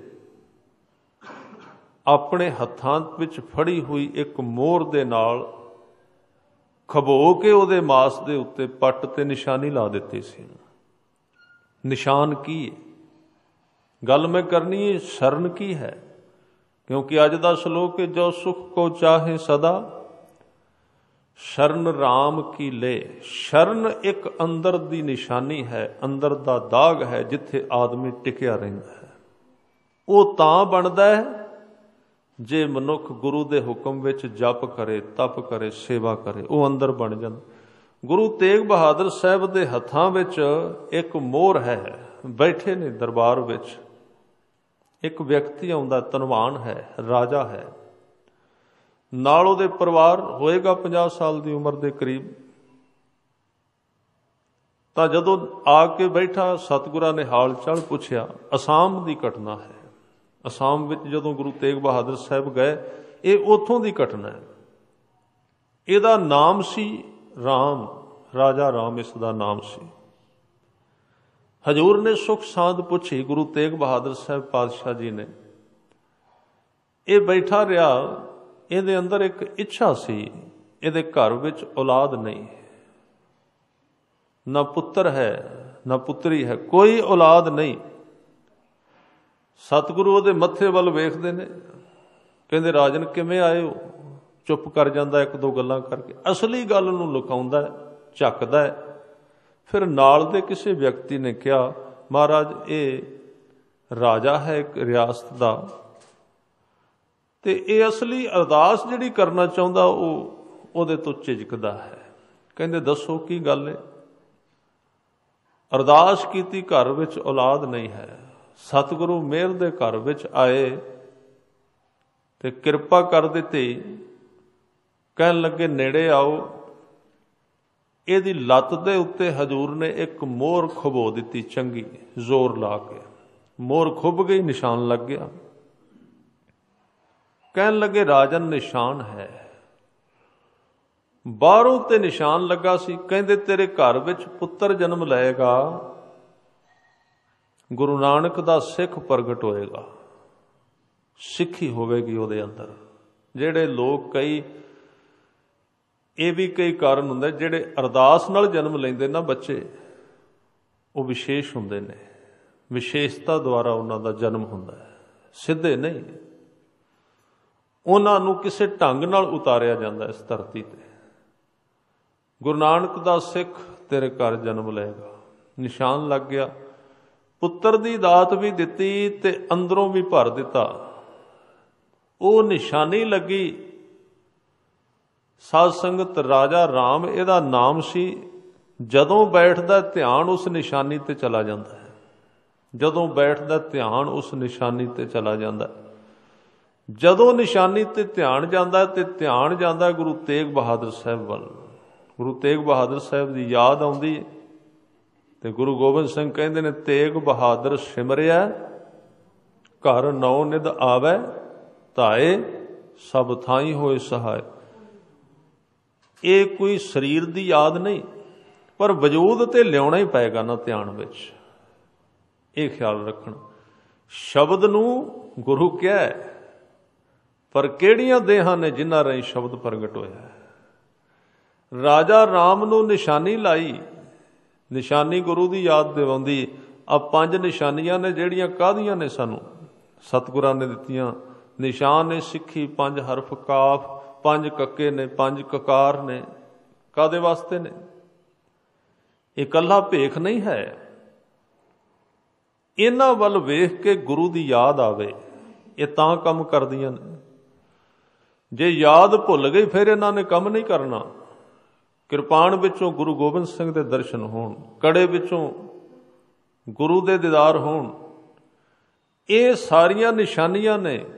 ਤੇ ਇੱਕ ਨਿਸ਼ਾਨੀ ਤੇ ਸਾਰੇ ਜਗਤ ਤੇ ਲਾਈਏ ਨਾ। ਵੈਸੇ ਖਾਲਸਾ ਜਿਹੜਾ ਧਰਮ ਬਣਿਆ ਹੈ, ਇਹ ਕੁਦਰਤ ਦਾ ਪ੍ਰਗਟ ਕੀਤਾ ਹੋਇਆ ਧਰਮ ਹੈ, ਮਨੁੱਖ ਦਾ ਨਹੀਂ। ਕੇਸ ਜਿਹੜੇ ਨੇ, ਇਹ ਪਰਮਾਤਮਾ ਨੇ ਆਪਣੇ ਸਾਈਨ ਕੀਤੇ ਨੇ ਬੰਦੇ ਦੇ ਮੂੰਹ ਤੇ, ਚਿਹਰੇ ਤੇ, ਸਾਰੇ ਸਰੀਰ ਤੇ ਕੀਤੇ ਨੇ। ਕਿਉਂਕਿ ਬਾਕੀ ਦੇ ਅੰਗ, ਕਈ ਲੋਕ ਕਹਿੰਦੇ ਨੇ ਵੀ ਇਹਨਾਂ ਦੀ ਲੋੜ ਕੀ ਹੈ, ਕੀ ਜ਼ਰੂਰਤ ਇਹਨਾਂ ਕੇਸਾਂ ਦੀ? ਬੜਾ ਵੱਡਾ ਸਵਾਲ ਹੈ।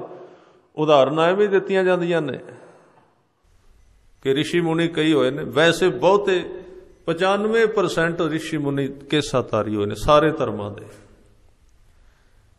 ਜਿਨ੍ਹਾਂ ਬਾਰੇ ਕਿਹਾ ਗਿਆ ਉਹ ਨਹੀਂ ਸਨ ਰੱਖਦੇ, ਉਹਨਾਂ ਬਾਰੇ ਵੀ ਕੋਈ ਤੱਥ ਨਹੀਂ ਵੀ ਨਹੀਂ ਰੱਖਦੇ ਹੋਣੇ, ਤਸਵੀਰਾਂ ਹੀ ਨੇ ਨਾ। ਤਾਂ ਕੇਸ ਸਾਰਿਆਂ ਹੀ ਮਨੁੱਖਾਂ ਨੂੰ ਦਿੱਤੇ। ਅਸੀਂ ਕਹਿੰਦੇ ਹਾਂ ਕਿਉਂ? ਇਹ ਬੜਾ ਵੱਡਾ ਇੱਕ ਸਵਾਲ ਤਰਕ ਵੀ ਹੈ ਕਿ ਹੱਥ ਤਾਂ ਨੇ ਸਾਡੇ ਆਪਣੀ। ਚਲੋ ਦੂਸਰੇ ਧਰਮ ਵਾਲੇ ਲੋਕ ਕਹਿਣ ਵੱਖਰੀ ਗੱਲ ਹੈ। ਸਿੱਖ ਲੋਕ ਹੀ ਕਹਿ ਦਿੰਦੇ ਨੇ ਇਹਨਾਂ ਦਾ ਕੰਮ ਕੀ ਹੈ? ਕੰਮ ਤਾਂ ਦੱਸੋ ਪਹਿਲਾਂ, ਫਿਰ ਰੱਖ ਵੀ ਲਈਏ। ਉਹ ਕਹਿੰਦੇ ਕੰਮ ਦੱਸੋ ਪਹਿਲਾਂ। ਹੱਥ ਅਸੀਂ ਰੱਖੇ ਨੇ, ਕਹਿੰਦੇ ਕੰਮ ਕਰਦੇ ਨੇ। ਅੱਖਾਂ ਨਾਲ ਵੇਖੀਦਾ, ਨੱਕ ਨਾਲ ਸੁੰਘੀਦਾ, ਮੂੰਹ ਨਾਲ ਖਾਈਦਾ, ਕੰਨ ਸੁਣਦੇ ਨੇ। ਇਹਨਾਂ ਦਾ ਕੀ ਕੰਮ ਹੈ? ਬਾਕੀ ਇੰਦਰੇ ਤੇ ਤਾਂ ਰੱਖੇ ਨੇ, ਇਹਨਾਂ ਦਾ ਕੀ ਕੰਮ ਹੈ?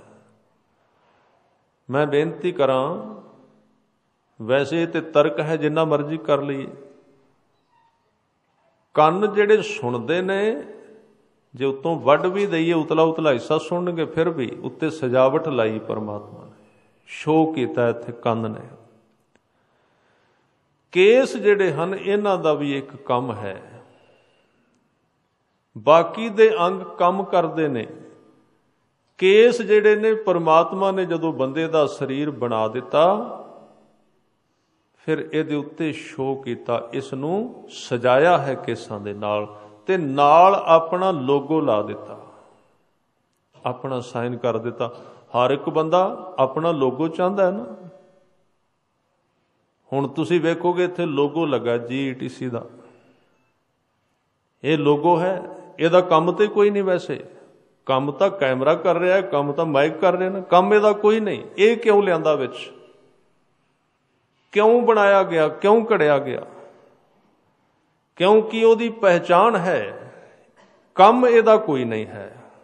ਕੰਮ ਹੋਰ ਚੀਜ਼ਾਂ ਨੇ ਜਿਹੜੀਆਂ ਕਰ ਰਹੀਆਂ ਨੇ, ਉਹਦਾ ਕੰਮ ਦਾ ਇਹਦੇ ਨਾਲ ਕੋਈ ਲੈਣਾ ਦੇਣਾ ਨਹੀਂ। ਪਰ ਉਸ ਸਾਰੇ ਕੰਮ ਨੂੰ ਇਹ ਕਵਰ ਕਰ ਰਿਹਾ ਹੈ। ਇਹਦੇ ਤੋਂ ਬਿਨਾ ਕੰਮ ਦਾ ਕੋਈ ਪਤਾ ਹੀ ਨਹੀਂ ਲੱਗਦਾ ਕੌਣ ਕਰ ਰਿਹਾ। ਕੇਸ ਲੋਗੋ ਹੈ ਪਰਮਾਤਮਾ ਦਾ, ਉਹਨੇ ਸਾਰੇ ਮਨੁੱਖਾਂ ਦੇ ਉੱਤੇ ਲਾਇਆ ਕਿ ਮੇਰੇ ਨੇ, ਮੈਂ ਇਹਨਾਂ ਨੂੰ ਬਣਾਇਆ ਹੈ। ਇਹ ਉਹਦੇ ਸਾਈਨ ਨੇ, ਉਹਨੇ ਆਪਣੇ ਹਸਤਾਖਰ ਕੀਤੇ ਨੇ।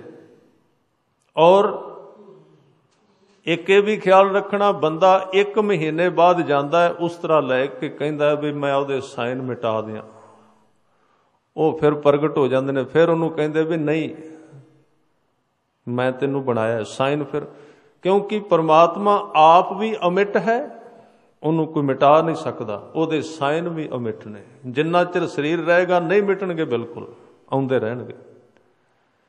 ਜਿੰਨੇ ਮਰਜ਼ੀ ਕੱਟੋ ਫਿਰ ਪੈਦਾ ਕਰ ਦੇਗਾ, ਫਿਰ ਖਬਰ ਦੇਗਾ ਕਿ ਮੈਂ ਤੁਹਾਨੂੰ ਬਣਾਇਆ ਹੈ। ਹੁਣ ਤਾਂ ਇੱਥੋਂ ਤੱਕ ਵੀ ਖੋਜ ਚਲੀ ਗਈ ਹੈ, ਕੇਸਾਂ ਬਾਰੇ ਅਮਰੀਕਾ ਦੇ ਵਿੱਚ ਇਹ ਖੋਜ ਹੋਈ ਹੈ, ਹੋਰ ਪ੍ਰਗਟ ਹੋ ਜਾਏਗੀ, ਸਾਹਮਣੇ ਆ ਜਾਏਗੀ। ਇਹ ਇੱਕ ਸ਼ੁਰੂਆਤ ਹੋ ਗਈ ਹੈ ਕਿ ਮੈਡੀਕਲ ਕੇਸਾਂ ਨੂੰ ਜ਼ਰੂਰੀ ਕਹਿਣਾ ਸ਼ੁਰੂ ਕਰ ਦੇਗਾ। ਮੈਡੀਕਲ ਸਾਇੰਸ ਜਿਹੜੀ ਮੰਨਣਗੇ ਉਹ, ਮੈਂ ਕਿਤੋਂ ਸੁਣਿਆ, ਹੋਰ ਉਹਦੇ ਉੱਤੇ ਖੋਜ ਹੋ ਰਹੀ ਹੈ ਕਿ ਆਉਣ ਵਾਲੇ ਸਮੇਂ ਵਿੱਚ ਕੁਝ ਰੋਗ ਐਸੇ ਪੈਦਾ ਹੋਣਗੇ ਇਸ ਧਰਤੀ ਤੇ, ਉਹਨਾਂ ਦੀ ਦਵਾਈ ਤਾਂ ਕੰਮ ਕਰੇਗੀ, ਡਾਕਟਰ ਕਹੇਗਾ ਪਹਿਲਾਂ ਕੇਸ ਰੱਖੋ, ਨਹੀਂ ਤੇ ਇਸ ਦਵਾਈ ਨੇ ਕੰਮ ਨਹੀਂ ਕਰਨਾ, ਉਹਨਾਂ ਦੀ ਦਵਾਈ ਲੱਗੇਗੀ ਨਹੀਂ। ਪਰਹੇਜ਼ ਨਾਲ ਇਹ ਹੋਵੇਗਾ ਸਾਇੰਸ ਦਾ ਕਿ ਕੇਸ ਰੱਖਣੇ ਪੈਣਗੇ ਤੁਹਾਨੂੰ, ਤਾਂ ਇਹ ਦਵਾਈ ਕੰਮ ਕਰੇਗੀ। ਉਸ ਦਿਨ ਅਸੀਂ ਕਵਾਂਗੇ ਵੀ ਗੁਰੂ ਗੋਬਿੰਦ ਸਿੰਘ ਬੜੇ ਵੱਡੇ ਵਿਗਿਆਨਕ ਸਨ, ਕਿਉਂਕਿ ਸਾਨੂੰ ਗੁਰੂ ਤੇ ਭਰੋਸਾ ਘੱਟ ਹੈ, ਵਿਗਿਆਨਕਾਂ ਤੇ ਜ਼ਿਆਦਾ ਹੈ। ਸਮਾਂ ਖਰਾਬ ਨਹੀਂ ਕਰਨਾ ਚਾਹੀਦਾ। ਇਸ ਚੀਜ਼ ਨੂੰ ਸਿੱਧ ਹੁੰਦਿਆਂ ਅਜੇ ਵੀ 100 ਸਾਲ ਲੱਗ ਸਕਦਾ ਹੈ, 50 ਲੱਗ ਸਕਦੇ ਨੇ। ਇਸ ਲਈ ਆਉਣ ਵਾਲੇ ਸਮੇਂ ਵਿੱਚ ਵੈਸੇ ਧਰਮ ਵਿਗਿਆਨਕ ਨਹੀਂ ਹੁੰਦਾ, ਸਭ ਤੋਂ ਵੱਡਾ ਵਿਗਿਆਨ ਹੋਵੇਗਾ ਇਸ ਧਰਤੀ ਦਾ ਗੁਰੂ ਗ੍ਰੰਥ ਸਾਹਿਬ ਔਰ ਗੁਰੂ ਗੋਬਿੰਦ ਸਿੰਘ ਪਾਤਸ਼ਾਹ ਦੁਆਰਾ ਦਿੱਤੀਆਂ ਹੋਈਆਂ ਰਹਿਤਾਂ ਵਿਗਿਆਨਕ ਹੋ ਜਾਣਗੀਆਂ। ਬਿਲਕੁਲ 3 ਤੇ ਪ੍ਰਮਾਣਿਤ ਹੋ ਚੁੱਕੀਆਂ ਨੇ, 4 ਬਜਰਕ ਰਹਿਤਾਂ ਵਿੱਚ। ਤੰਬਾਕੂ ਵੀ ਹੋ ਚੁੱਕਾ ਹੈ, ਮਾਸ ਦੇ ਸੰਬੰਧ ਵਿੱਚ ਵੀ ਖੋਜ ਹੋ ਚੁੱਕੀ ਹੈ, ਔਰ ਜਿਹੜਾ ਇਹ ਪਰਤਨਗਾਮੀ ਇਹ ਵੀ ਖੋਜ ਹੋ ਚੁੱਕਾ ਹੈ, ਏਡਜ਼ ਦੀ ਬਿਮਾਰੀ ਹੈ। ਤਾਂ ਕੇਸ ਵੀ ਪ੍ਰਮਾਣਿਤ ਹੋ ਜਾਣਗੇ। ਸੰਸਾਰ ਨੂੰ ਮੰਨਣਾ ਹੀ ਪਏਗਾ ਕਿ ਇਹ ਧਰਮ ਬਿਲਕੁਲ ਕੁਦਰਤੀ ਹੈ, ਨੇਚਰਲੀ ਹੈ, ਨਵਾਂ ਹੈ ਔਰ ਸਦੀਵ ਕਾਲ ਹੈ। ਪਰਮਾਤਮਾ ਨੇ ਇਸੇ ਨੂੰ ਪ੍ਰਵਾਨਗੀ ਦਿੱਤੀ ਹੋਈ ਹੈ। ਤਾਂ ਇਹ ਨਿਸ਼ਾਨੀ ਤੋਂ ਯਾਦ ਆਉਂਦਾ, ਗੁਰੂ ਦੀ ਯਾਦ ਆਉਂਦੀ ਹੈ। ਸਿੱਖ ਵੱਲ ਵੇਖੀਏ ਤੇ ਗੁਰੂ ਦੀ ਯਾਦ ਆਵੇ ਜਾਂ ਪਰਮਾਤਮਾ ਦੀ ਯਾਦ ਆਵੇ। ਤਾਂ ਇਸ ਤਰ੍ਹਾਂ ਇਹ ਨਿਸ਼ਾਨੀ ਲਾਈ ਗੁਰੂ ਤੇਗ ਬਹਾਦਰ ਸਾਹਿਬ ਨੇ। ਹੁਣ ਉਹ ਰਾਜਾ ਰਾਮ ਜਦੋਂ ਬੈਠਦਾ ਹੈ ਧਿਆਨ ਨਿਸ਼ਾਨੀ ਤੇ ਜਾਂਦਾ ਤੇ ਅੰਦਰ ਟਿਕ ਜਾਂਦਾ ਹੈ, ਗੁਰੂ ਤੇਗ ਬਹਾਦਰ ਸਾਹਿਬ ਜੀ ਦੀ ਸ਼ਰਨ ਵਿੱਚ ਚਲਾ ਜਾਂਦਾ ਹੈ। ਫਿਰ ਬਾਅਦ ਵਿੱਚ ਇਹਦੇ ਘਰ ਪੁੱਤਰ ਨੇ ਜਨਮ ਲਿਆ, ਉਧਰੋਂ ਗੁਰੂ ਗੋਬਿੰਦ ਸਿੰਘ ਜੀ ਦਾ ਜਨਮ ਹੋਇਆ ਪਟਨਾ ਸਾਹਿਬ ਵਿੱਚ, ਤੇ ਇਹਦਾ ਪੁੱਤਰ ਸੀ ਰਤਨ ਰਾਏ, ਉਹਦਾ ਨਾਮ ਰੱਖਿਆ ਰਤਨ ਰਾਏ। ਗੁਰੂ ਤੇਗ ਬਹਾਦਰ ਸਾਹਿਬ ਨੇ ਬਚਨ ਕੀਤੇ ਸਨ, ਜਦੋਂ ਨਿਸ਼ਾਨੀ ਲਾਈ ਸੀ ਮੋਹਰ ਦੀ, ਕਿਹਾ ਸੀ ਕਿ ਰਾਜਨ ਤੇਰੇ ਘਰ ਜੋ ਪੁੱਤਰ ਹੋਵੇਗਾ ਉਹਦੇ ਮੱਥੇ ਤੇ ਇਹ ਨਿਸ਼ਾਨੀ ਲੱਗੀ ਹੋਵੇਗੀ ਜਿਹੜੀ ਤੇਰੇ ਪੱਟ ਤੇ ਲੱਤ ਤੇ ਅਸੀਂ ਲਾਈ ਹੈ। ਪੁੱਤਰ ਦਾ ਜਨਮ ਹੋਇਆ, ਵਾਕਈ ਮਸਤਕ ਤੇ ਨਿਸ਼ਾਨੀ ਸੀ। ਸਮਾਂ ਗੁਜ਼ਰਿਆ, ਇਹ ਰਾਜਾ ਰਾਮ ਸੀ ਜਿਹੜਾ ਚੜ੍ਹਾਈ ਕਰ ਗਿਆ, ਗੁਰੂ ਤੇਗ ਬਹਾਦਰ ਸਾਹਿਬ ਸ਼ਹੀਦ ਹੋ ਗਏ। ਰਾਜਾ ਰਤਨ ਰਾਏ 20 ਸਾਲ ਦਾ ਹੋਇਆ, ਉਹਦੀ ਮਾਂ ਸੀ ਬਜ਼ੁਰਗ, ਉਹਨੂੰ ਵੀ ਭੁੱਲ ਗਿਆ ਵੀ ਇਹ ਗੁਰੂ ਨੇ ਦਿੱਤਾ ਸੀ, ਨਿਸ਼ਾਨੀ ਲਾਈ ਸੀ, ਯਾਦ ਨਿਕਲ ਗਈ। ਜਿੰਨੇ ਮੰਗਿਆ ਸੀ ਉਹ ਚਲਾ ਗਿਆ, ਜਿੰਨੇ ਦਿੱਤਾ ਸੀ ਉਹਨਾਂ ਦੀ ਸ਼ਹਾਦਤ ਹੋ ਗਈ।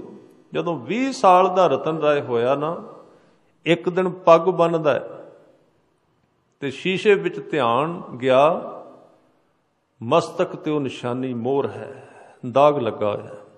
ਜਦੋਂ ਦਾਗ ਵੇਖਿਆ, ਮਾਂ ਨੂੰ ਪੁੱਛਦਾ, ਮਾਂ ਮੱਥੇ ਤੇ ਦਾਗ ਹੈ, ਕੀ ਗੱਲ, ਕਿਤੇ ਚੋਟ ਲੱਗੀ ਸੀ?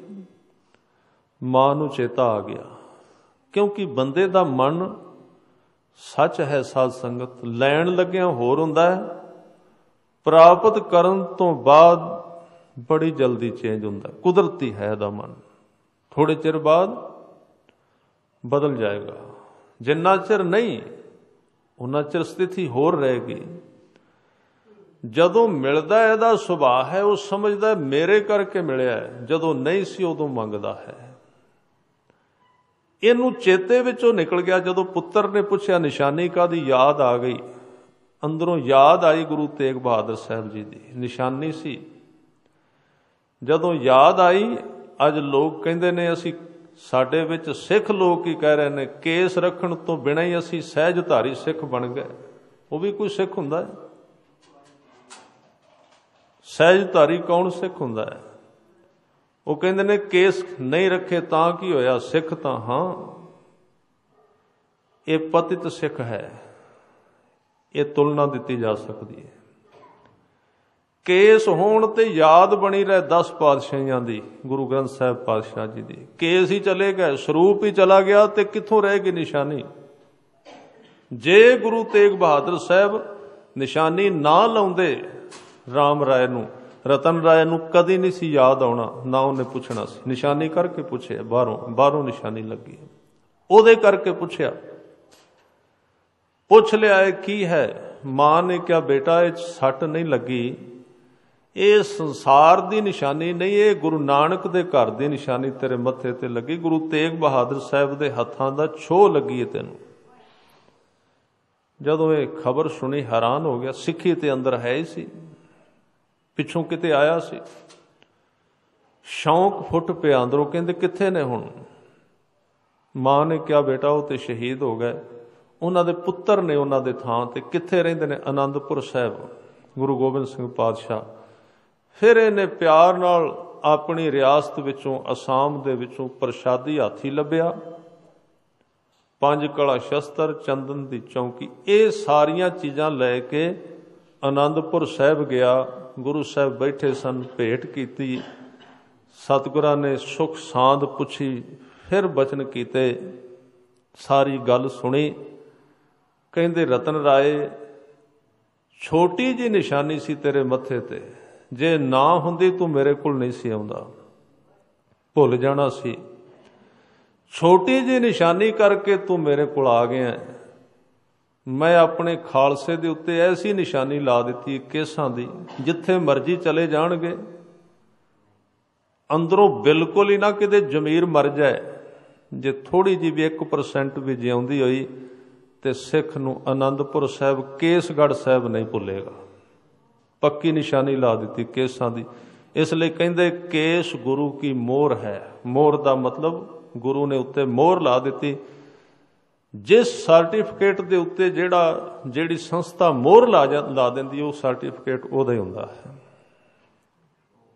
ਉਹ ਪ੍ਰਮਾਣ ਪੱਤਰ ਉਹਦਾ ਹੁੰਦਾ ਹੈ। ਗੁਰੂ ਨੇ ਮੋਹਰ ਲਾਈ ਹੈ। ਔਰ ਮੈਂ ਵੀ ਬੇਨਤੀ ਕਰਦਿਆਂ, ਕੋਈ ਬੱਚਾ ਕਿਸੇ ਡਿਗਰੀ ਨੂੰ ਪ੍ਰਾਪਤ ਕਰ ਜਾਏ, ਪੜ੍ਹ ਕੇ ਵਿਦਿਆ ਵਿੱਚ ਨਿਪੁੰਨ ਹੋ ਜਾਏ, 100% ਨੰਬਰ ਲੈ ਜਾਏ, ਸਰਟੀਫਿਕੇਟ ਵੀ ਬਣ ਜਾਏ, ਉਹਦਾ ਨੰਬਰ ਵੀ ਪੂਰੇ ਲੱਗੇ ਹੋਣ, ਪ੍ਰਮਾਣ ਪੱਤਰ ਵੀ ਮਿਲ ਜਾਏ ਵਿਦਿਆਲੇ ਵੱਲੋਂ, ਸਾਰਾ ਸਰਟੀਫਿਕੇਟ ਤਿਆਰ ਹੋਵੇ, ਉਹਦੇ ਉੱਤੇ ਪ੍ਰਿੰਸੀਪਲ ਦੇ ਸਾਈਨ ਨਾ ਹੋਣ ਤੇ ਉਸ ਕਾਲਜ ਦੀ, ਉਸ ਯੂਨੀਵਰਸਿਟੀ ਦੀ ਮੋਹਰ ਨਾ ਲੱਗੀ ਹੋਵੇ, ਉਸ ਸਰਟੀਫਿਕੇਟ ਨੂੰ ਉਹ ਬੱਚਾ ਲੈ ਕੇ ਜਾਏ, ਉਹ ਵੇਖਣਗੇ ਬਾਕੀ ਸਾਰਾ ਠੀਕ ਹੈ, ਸਾਈਨ ਹੀ ਕੋਈ ਨਹੀਂ, ਮੋਹਰ ਕੋਈ ਨਹੀਂ, ਚਲੇ ਜਾਓ, ਕੋਈ ਪ੍ਰਮਾਣਤਾ ਨਹੀਂ ਹੈ, ਇੱਥੇ ਨਹੀਂ ਥਾਂ ਮਿਲੇਗੀ, ਇੱਥੇ ਨਹੀਂ ਨੌਕਰੀ ਮਿਲੇਗੀ।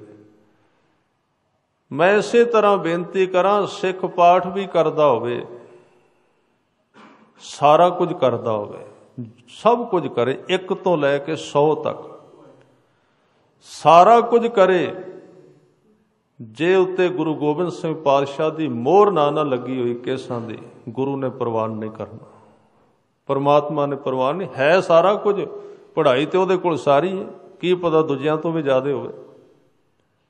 ਅਸੀਂ ਕਈ ਵਾਰੀ ਕਹਿੰਦੇ ਆ ਨਾ, ਜੇ ਨਹੀਂ ਅਸੀਂ ਕੇਸ ਰੱਖੇ, ਨਹੀਂ ਅਸੀਂ ਅੰਮ੍ਰਿਤ ਛਕਿਆ, ਤੇ ਅਸੀਂ ਤੇ ਅੰਮ੍ਰਿਤ ਛਕੇ ਵਾਲਿਆਂ ਨਾਲੋਂ ਵੀ ਚੰਗੇ ਹਾਂ। ਹੋ ਸਕਦੇ ਨੇ, ਇਹਦੇ ਵਿੱਚ ਕੋਈ ਸ਼ੱਕ ਨਹੀਂ।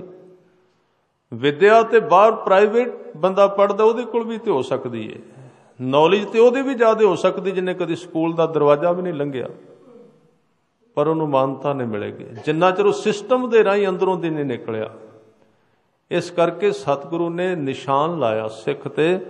ਮੈਂ ਇਹਦੇ ਉੱਤੇ ਬੇਨਤੀ ਕਰ ਰਿਹਾ ਸੀ, ਨਿਸ਼ਾਨ ਲੱਗਦਾ ਗੁਰੂ ਦਾ ਅੰਦਰ ਜਪਣ ਦੇ ਨਾਲ। ਤੇਰੇ ਹੁਕਮ ਪਵੈ ਨਿਸ਼ਾਨ, ਤਉ ਕਰੂੰ ਸਾਹਿਬ ਕੀ ਸੇਵਾ, ਗੁਰਸਿੱਖ ਜਦੋਂ ਜਪ ਕਰਦਾ ਹੈ, ਬਾਣੀ ਨੂੰ ਜਪਦਾ ਜਾਂਦਾ ਹੈ, ਨਾਮ ਜਪਦਾ ਜਾਂਦਾ ਹੈ, ਜਪ ਸਹਿਜੇ ਸਹਿਜੇ ਉਹਦੀ ਸੁਰਤ ਵਿੱਚ ਇੱਕ ਨਿਸ਼ਾਨ ਪਾਉਂਦਾ ਹੈ, ਚੋਟ ਮਾਰਦਾ ਹੈ। ਉਸ ਨਿਸ਼ਾਨ ਦੀ ਫਿਰ ਕਹਿੰਦੇ ਅੰਦਰ ਥੋੜ੍ਹੀ ਥੋੜ੍ਹੀ ਦਰਦ ਵੀ ਗੁਰਬਾਣੀ ਵਿੱਚ ਲਿਖੀ ਹੋਈ ਹੈ।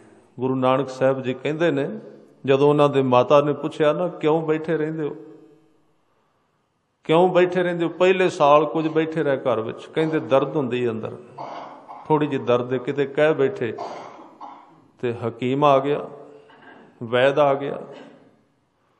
ਬਈ ਨਾਨਕ ਸ਼ਬਦ ਵਰਤਦੇ ਸਨ ਉਦੋਂ, ਗੁਰੂ ਨਾਨਕ ਸਾਹਿਬ ਨੇ ਕਹਿ ਦਿੱਤਾ ਸੀ ਕਿਤੇ ਥੋੜ੍ਹੀ ਜਿਹੀ ਦਰਦ ਹੈ। ਉਹਨੇ ਆ ਕੇ ਬਾਂਹ ਫੜ ਲਈ, ਵੈਦ ਬੁਲਾਇਆ, ਵੈਦਗੀ ਪਕੜ ਢੰਡੋਲੇ ਬਾਂਹ, ਪੁੱਛਿਆ ਕਿੱਥੇ ਕਰਕੇ ਹੁੰਦੀ ਹੈ, ਦੱਸੋ ਦਵਾਈ ਦਈਏ। ਸਤਿਗੁਰੂ ਥੋੜ੍ਹੇ ਜਿਹਾ ਮੁਸਕਾਏ, ਹੱਸੇ, ਕਹਿਣ ਲੱਗੇ ਵੈਦ ਜੀ ਤੁਹਾਡੇ ਵੱਸ ਦਾ ਕੰਮ ਨਹੀਂ, ਜਿੱਥੇ ਦਰਦ ਹੁੰਦੀ ਉੱਥੇ ਤੁਹਾਡੀ ਦਵਾਈ ਨਹੀਂ ਜਾਂਦੀ। ਦਰਦ ਹੁੰਦੀ ਅੰਦਰ। ਉਹਨਾਂ ਨੇ ਕਿਹਾ ਭੋਲਾ ਵੈਦ ਨਾ ਜਾਣਈ ਕਰਕ ਕਰੇਜੇ ਮਾਹੇ। ਉੱਥੇ ਵਾਕਈ ਸਰੀਰ ਵਿੱਚ ਦਰਦ ਹੈ। ਕਾਹਦੀ ਦਰਦ? ਪਰਮਾਤਮਾ ਦੀ ਯਾਦ ਦੀ ਚੋਟ ਲੱਗ ਲੱਗ ਕੇ ਅੰਦਰ ਥਾਂ ਬਣ ਗਈ ਹੈ। ਹੁਣ ਉੱਥੇ ਦਰਦ ਹੁੰਦੀ ਏ। ਹੁਣ ਉਸ ਬੰਦੇ ਨੂੰ ਕਿਤੇ ਧਿਆਨ ਨਹੀਂ ਲਾਉਣਾ ਪੈਂਦਾ, ਕਿਉਂਕਿ ਦਰਦ ਕਿਤੇ ਵੀ ਹੋਵੇ ਸਰੀਰ ਵਿੱਚ ਧਿਆਨ ਖਿੱਚ ਲੈਂਦੀ ਆਪਣਾ। ਪੈਰ ਵਿੱਚ ਹੋਵੇ, ਹੱਥ ਵਿੱਚ ਹੋਵੇ, ਦਰਦ ਦਾ ਕਦੀ ਧਿਆਨ ਥੋੜ੍ਹੀ ਕਰਨਾ ਪੈਂਦਾ ਹੈ। ਦਰਦ ਧਿਆਨ ਖਿੱਚ ਲੈਂਦੀ ਏ, ਛੱਡਦੀ ਨਹੀਂ। ਸਤਿਗੁਰਾਂ ਨੇ ਕਿਹਾ ਵੈਦ ਜੀ ਦਰਦ ਹੈ ਕਿਤੇ, ਕਹਿੰਦੇ ਦਵਾਈ ਦਈਏ, ਕਹਿਣ ਲੱਗੇ ਰਹਿਣ ਦਿਓ, ਬੜੀ ਮੁਸ਼ਕਲ ਨਾਲ ਤੇ ਪੈਦਾ ਹੋਈ ਹੈ ਦਰਦ, ਬੜੀ ਮੁਸ਼ਕਲ ਨਾਲ ਥਾਂ ਲੱਭਾ ਕਿਤੇ। ਕਬੀਰ ਸਾਹਿਬ ਵੀ ਇਹ ਬਚਨ ਕਹਿੰਦੇ ਨੇ ਆਪਣੀ ਬਾਣੀ ਦੇ ਵਿੱਚ, ਲਾਗੀ ਹੋਏ ਸੋ ਜਾਣੈ ਪੀਰ, ਰਾਮ ਭਗਤ ਅਨਿਆਲੇ ਤੀਰ। ਪੀਰ ਦਾ ਅਰਥ ਹੈ ਪੀੜ, ਦਰਦ। ਕਬੀਰ ਜੀ ਕਹਿੰਦੇ ਜਿਹਨੂੰ ਲੱਗਦੀ ਏ ਉਹਨੂੰ ਹੀ ਪਤਾ ਲੱਗੇ, ਦਰਦ ਦੂਜੇ ਨੂੰ ਥੋੜ੍ਹੀ ਹੁੰਦੀ ਹੈ। ਇੱਕ ਕੋਲ ਭਰਾ ਨੂੰ ਦਰਦ ਹੋ ਰਹੀ ਹੈ, ਦੂਜਾ ਕਹਿੰਦਾ ਤੈਨੂੰ ਦੱਸ ਮੈਂ ਤੇਰੀ ਦਰਦ ਵੰਡਾਵਾਂ। ਉਹ ਕਹੇ ਵੰਡਾਏ ਕੀ, ਸਰੀਰ ਤੇ ਮੇਰਾ ਹੈ ਨਾ, ਮੈਨੂੰ ਹੋ ਰਹੀ ਹੈ, ਦੂਜੇ ਨੂੰ ਕੀ ਪਤਾ ਲੱਗੇ। ਏਕ ਭਾਏ ਸਭ ਦੇਖੋ ਸਭ ਨਾਰੀ, ਕਹਿ ਕਿਆ ਜਾਨੋ ਸਹਿ ਕੌਣ ਪਿਆਰੀ। ਇੱਥੇ ਦਰਦ ਦੀ ਗੱਲ ਕੀਤੀ ਹੈ। ਕਤ ਨਹੀਂ ਠੌਰ ਮੂਲ ਕਤ ਲਾਵੋ, ਖੋਜਤ ਤਨ ਮੈਂ ਠੌਰ ਨਾ ਪਾਵੋ। ਸਰੀਰ ਦੇ ਵਿੱਚ ਦਰਦ ਹੈ। ਕਤ ਨਹੀਂ ਠੌਰ, ਕਬੀਰ ਜੀ ਕਹਿੰਦੇ ਉਹ ਥਾਂ ਨਹੀਂ ਲੱਭਦੀ ਕਿੱਥੇ ਹੋ ਰਹੀ ਹੈ। ਜੇ ਥਾਂ ਲੱਭ ਗਈ, ਜੇ ਫਿਕਸ ਹੋ ਗਿਆ ਤੇ ਸਵਾਦ ਹੀ ਖਤਮ ਹੋ ਗਿਆ। ਉਹਦੇ ਪਿਆਰ ਦੀ ਦਰਦ, ਉਹਦੇ ਯਾਦ ਦੀ ਦਰਦ। ਕਤ ਨਹੀਂ ਠੌਰ, ਉਹਦਾ ਥਾਂ ਨਹੀਂ ਲੱਭਦਾ। ਮੂਲ ਕਤ ਲਾਵੋ, ਮੂਲ ਦੇ ਅਰਥ ਨੇ ਮਲਮ, ਮਲਮ ਕਿੱਥੇ ਲਾਵਾਂ। ਖੋਜਤ ਤਨ ਮੈਂ ਠੌਰ ਨਾ ਪਾਵੋ, ਨਹੀਂ ਲੱਭਦਾ ਉਹ ਥਾਂ। ਇਸ ਤਰ੍ਹਾਂ ਉਹ ਜਿਹੜੀ ਦਰਦ ਅੰਦਰ ਗੁਰਸਿੱਖ ਜਿਉਂ-ਜਿਉਂ ਜਪ ਕਰਦਾ ਹੈ, ਉਹਦੇ ਵਿੱਚ ਦਰਦ ਗੁਰੂ ਸਾਹਿਬ ਕਹਿੰਦੇ ਵੱਧਦੀ ਹੈ। ਫਿਰ ਉਹ ਦਰਦ ਉਹਦੇ ਧਿਆਨ ਨੂੰ ਆਪੇ ਟਿਕਾ ਦਿੰਦੀ ਹੈ। ਧਿਆਨ ਧਰੋ ਤਿਹ ਕੋ ਮਨ ਮੈਂ, ਗੁਰੂ ਗੋਬਿੰਦ ਸਿੰਘ ਪਾਤਸ਼ਾਹ। ਮਨ ਵਿੱਚ ਕਿੱਥੇ ਧਿਆਨ ਧਰੋ? ਜਿੱਥੇ ਉਹਦੇ ਯਾਦ ਦੀ ਦਰਦ ਹੁੰਦੀ ਹੈ। ਜੇ ਕੋ ਅਮਤੋਜ ਸਭੈ ਜਗ ਛਾਇਓ।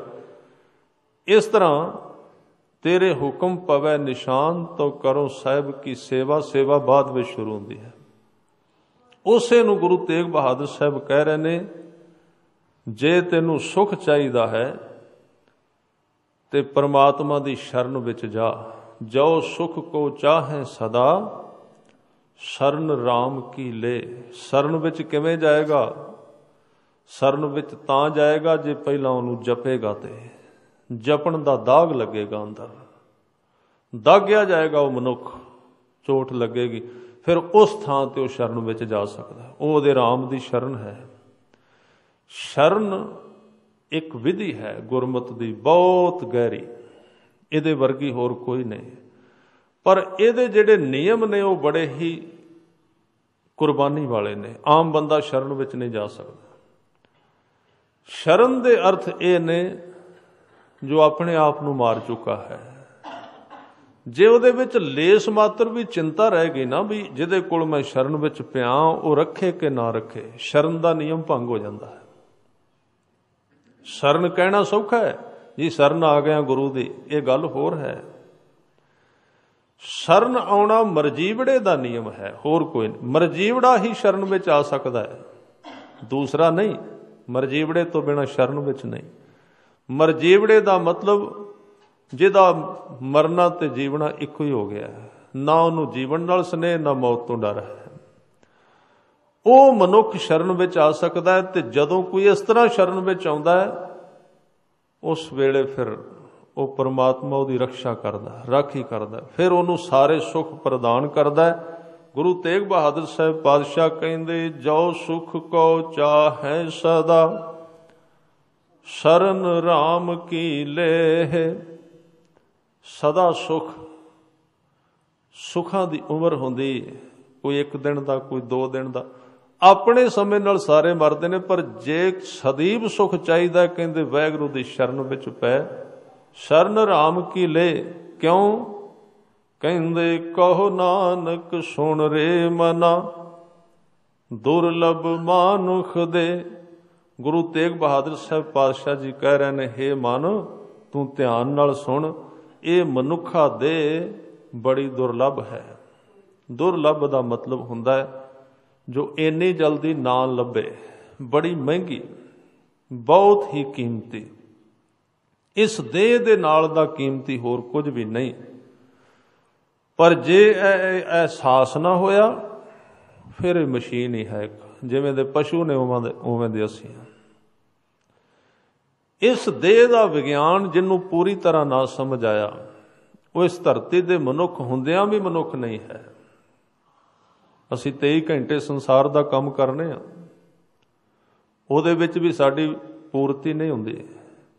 ਪਰ ਇਹ ਕਾਰਜ ਇਸ ਦੇਹ ਦਾ ਨਹੀਂ ਹੈ, ਖਿਆਲ ਰੱਖਣਾ। ਅਵਰ ਕਾਜ ਤੇਰਾ ਕਿਤੇ ਨਾ ਕੰਮ। ਇਸ ਦੇਹ ਦਾ ਕਾਰਜ ਸੰਸਾਰ ਨਹੀਂ ਹੈ, ਖਿਆਲ ਰੱਖਣਾ। ਵੈਸੇ ਜੇ ਡੂੰਘੇ ਵਿੱਚ ਜਾਈਏ, ਪੁਰਾਣਾ ਮਨੁੱਖ ਧਰਮੀ ਸੀ, ਠੀਕ ਸੀ, ਨਾ ਕੋਈ ਘਰ, ਰੁੱਖਾਂ ਥੱਲੇ ਰਹਿੰਦਾ ਸੀ, ਪੱਤੇ ਖਾ ਲੈਂਦਾ ਸੀ, ਫਲ ਖਾ ਲੈਂਦਾ ਸੀ। ਆਹ ਜਿੰਨਾ ਕੁਝ ਬਣਿਆ ਸਾਰਾ ਰੋਗ ਹੀ ਹੈ। ਉਦੋਂ ਧਰਮੀ ਸੀ, ਇਹਦੇ ਵਿੱਚ ਫਸ ਚੁੱਕਾ ਬੁਰੀ ਤਰ੍ਹਾਂ। ਹੁਣ ਤਾਂ ਜੇ ਉਹਨੂੰ ਕਿਤੇ ਭੁੱਲ ਚੁੱਕ ਨਾਲ ਜਪਜੀ ਸਾਹਿਬ ਦੀਆਂ 5 ਪੌੜੀਆਂ ਪੜ੍ਹਨੀਆਂ ਪੈਣ, ਉਹ ਵੀ ਕਾਹਲੀ ਪੜ੍ਹਦਾ ਹੈ, ਕਿਉਂਕਿ ਉਹ ਸੋਚਦਾ ਇਹ ਕੋਈ ਕੰਮ ਨਹੀਂ ਆਉਣੀ ਆ। ਤਾਂ ਹੀ ਹੁੰਦਾ ਨਾ, ਜਿਹੜੀ ਚੀਜ਼ ਦੇ ਵਿੱਚ ਉਹਨੂੰ ਕੰਮ ਦਿਸੇ ਆਏਗੀ, ਉਹਦੇ ਵਾਸਤੇ ਤੇ ਰੁਝਾਨ ਪੈਦਾ ਕਰੇਗਾ, ਸਮਾਂ ਕੱਢੇਗਾ, ਵਕਤ ਲਾਏਗਾ। ਗੁਰੂ ਗ੍ਰੰਥ ਸਾਹਿਬ ਕੁਝ ਹੋਰ ਕਹਿ ਰਹੇ ਨੇ, ਸਾਡਾ ਜੀਵਨ ਕੁਝ ਹੋਰ ਤਰ੍ਹਾਂ ਦਾ ਹੈ। ਉਹ ਕਹਿੰਦੇ ਵੀ ਇਹ ਜਿਹੜੇ ਕੰਮ ਤੂੰ ਕਰ ਰਿਹਾ, ਨਿਰੰਤਰ ਸਮਾਂ ਲਾਈ ਜਾ ਰਿਹਾ, 8 ਪੈਰੀ, ਇਹਦੇ ਵਿੱਚ ਤੇਰੇ ਹੱਥਾਂ ਦੇ ਵਿੱਚ ਇੱਕ ਤੀਲਾ ਵੀ ਰਹਿਣ ਵਾਲਾ ਹੈ ਨਹੀਂ। ਜੋ ਤੇਰਾ ਹੈ ਉਹ ਤੂੰ ਕਰ ਨਹੀਂ ਰਿਹਾ, ਜਿਹਦੇ ਵਾਸਤੇ ਤੂੰ ਇੱਥੇ ਆਇਆ। ਤਾਂ ਉਹ ਦੁਰਲੱਭ ਦੇਹ ਦਾ ਗਿਆਨ ਸਤਿਗੁਰੂ ਕੋਲੋਂ ਪ੍ਰਾਪਤ ਹੁੰਦਾ ਹੈ। ਇਹ ਦੇਹ ਤੇ ਇਹਦੀ ਉਮਰ ਤੇ ਸਵਾਸ ਬੜੇ ਕੀਮਤੀ ਨੇ। ਇਹ ਆਪਾਂ ਕੱਲ ਨੂੰ ਵਿਚਾਰਾਂਗੇ। ਹੁਣ ਆਉਣ ਵਾਲੇ ਦਿਨਾਂ ਦੇ ਵਿੱਚ ਸਵੇਰ ਦੀ ਹੀ ਕਥਾ ਚੱਲੇਗੀ, ਸ਼ਾਮ ਨੂੰ ਗੁਰੂ ਇਤਿਹਾਸ ਦੀ ਕਥਾ। ਜਿਵੇਂ ਜਿਵੇਂ ਪ੍ਰੋਗਰਾਮ ਹੁੰਦੇ ਨੇ ਫਿਰ ਤਬਦੀਲੀ ਕਰਨੀ ਪੈਂਦੀ। ਸੋ ਇੰਨੀਆਂ ਬੇਨਤੀਆਂ ਪ੍ਰਵਾਨ ਕਰਨੀਆਂ, ਬੇਅੰਤ ਪ੍ਰਕਾਰ ਦੀਆਂ ਭੁੱਲਾਂ ਚੁੱਕਾਂ ਦੀ ਖਿਮਾ।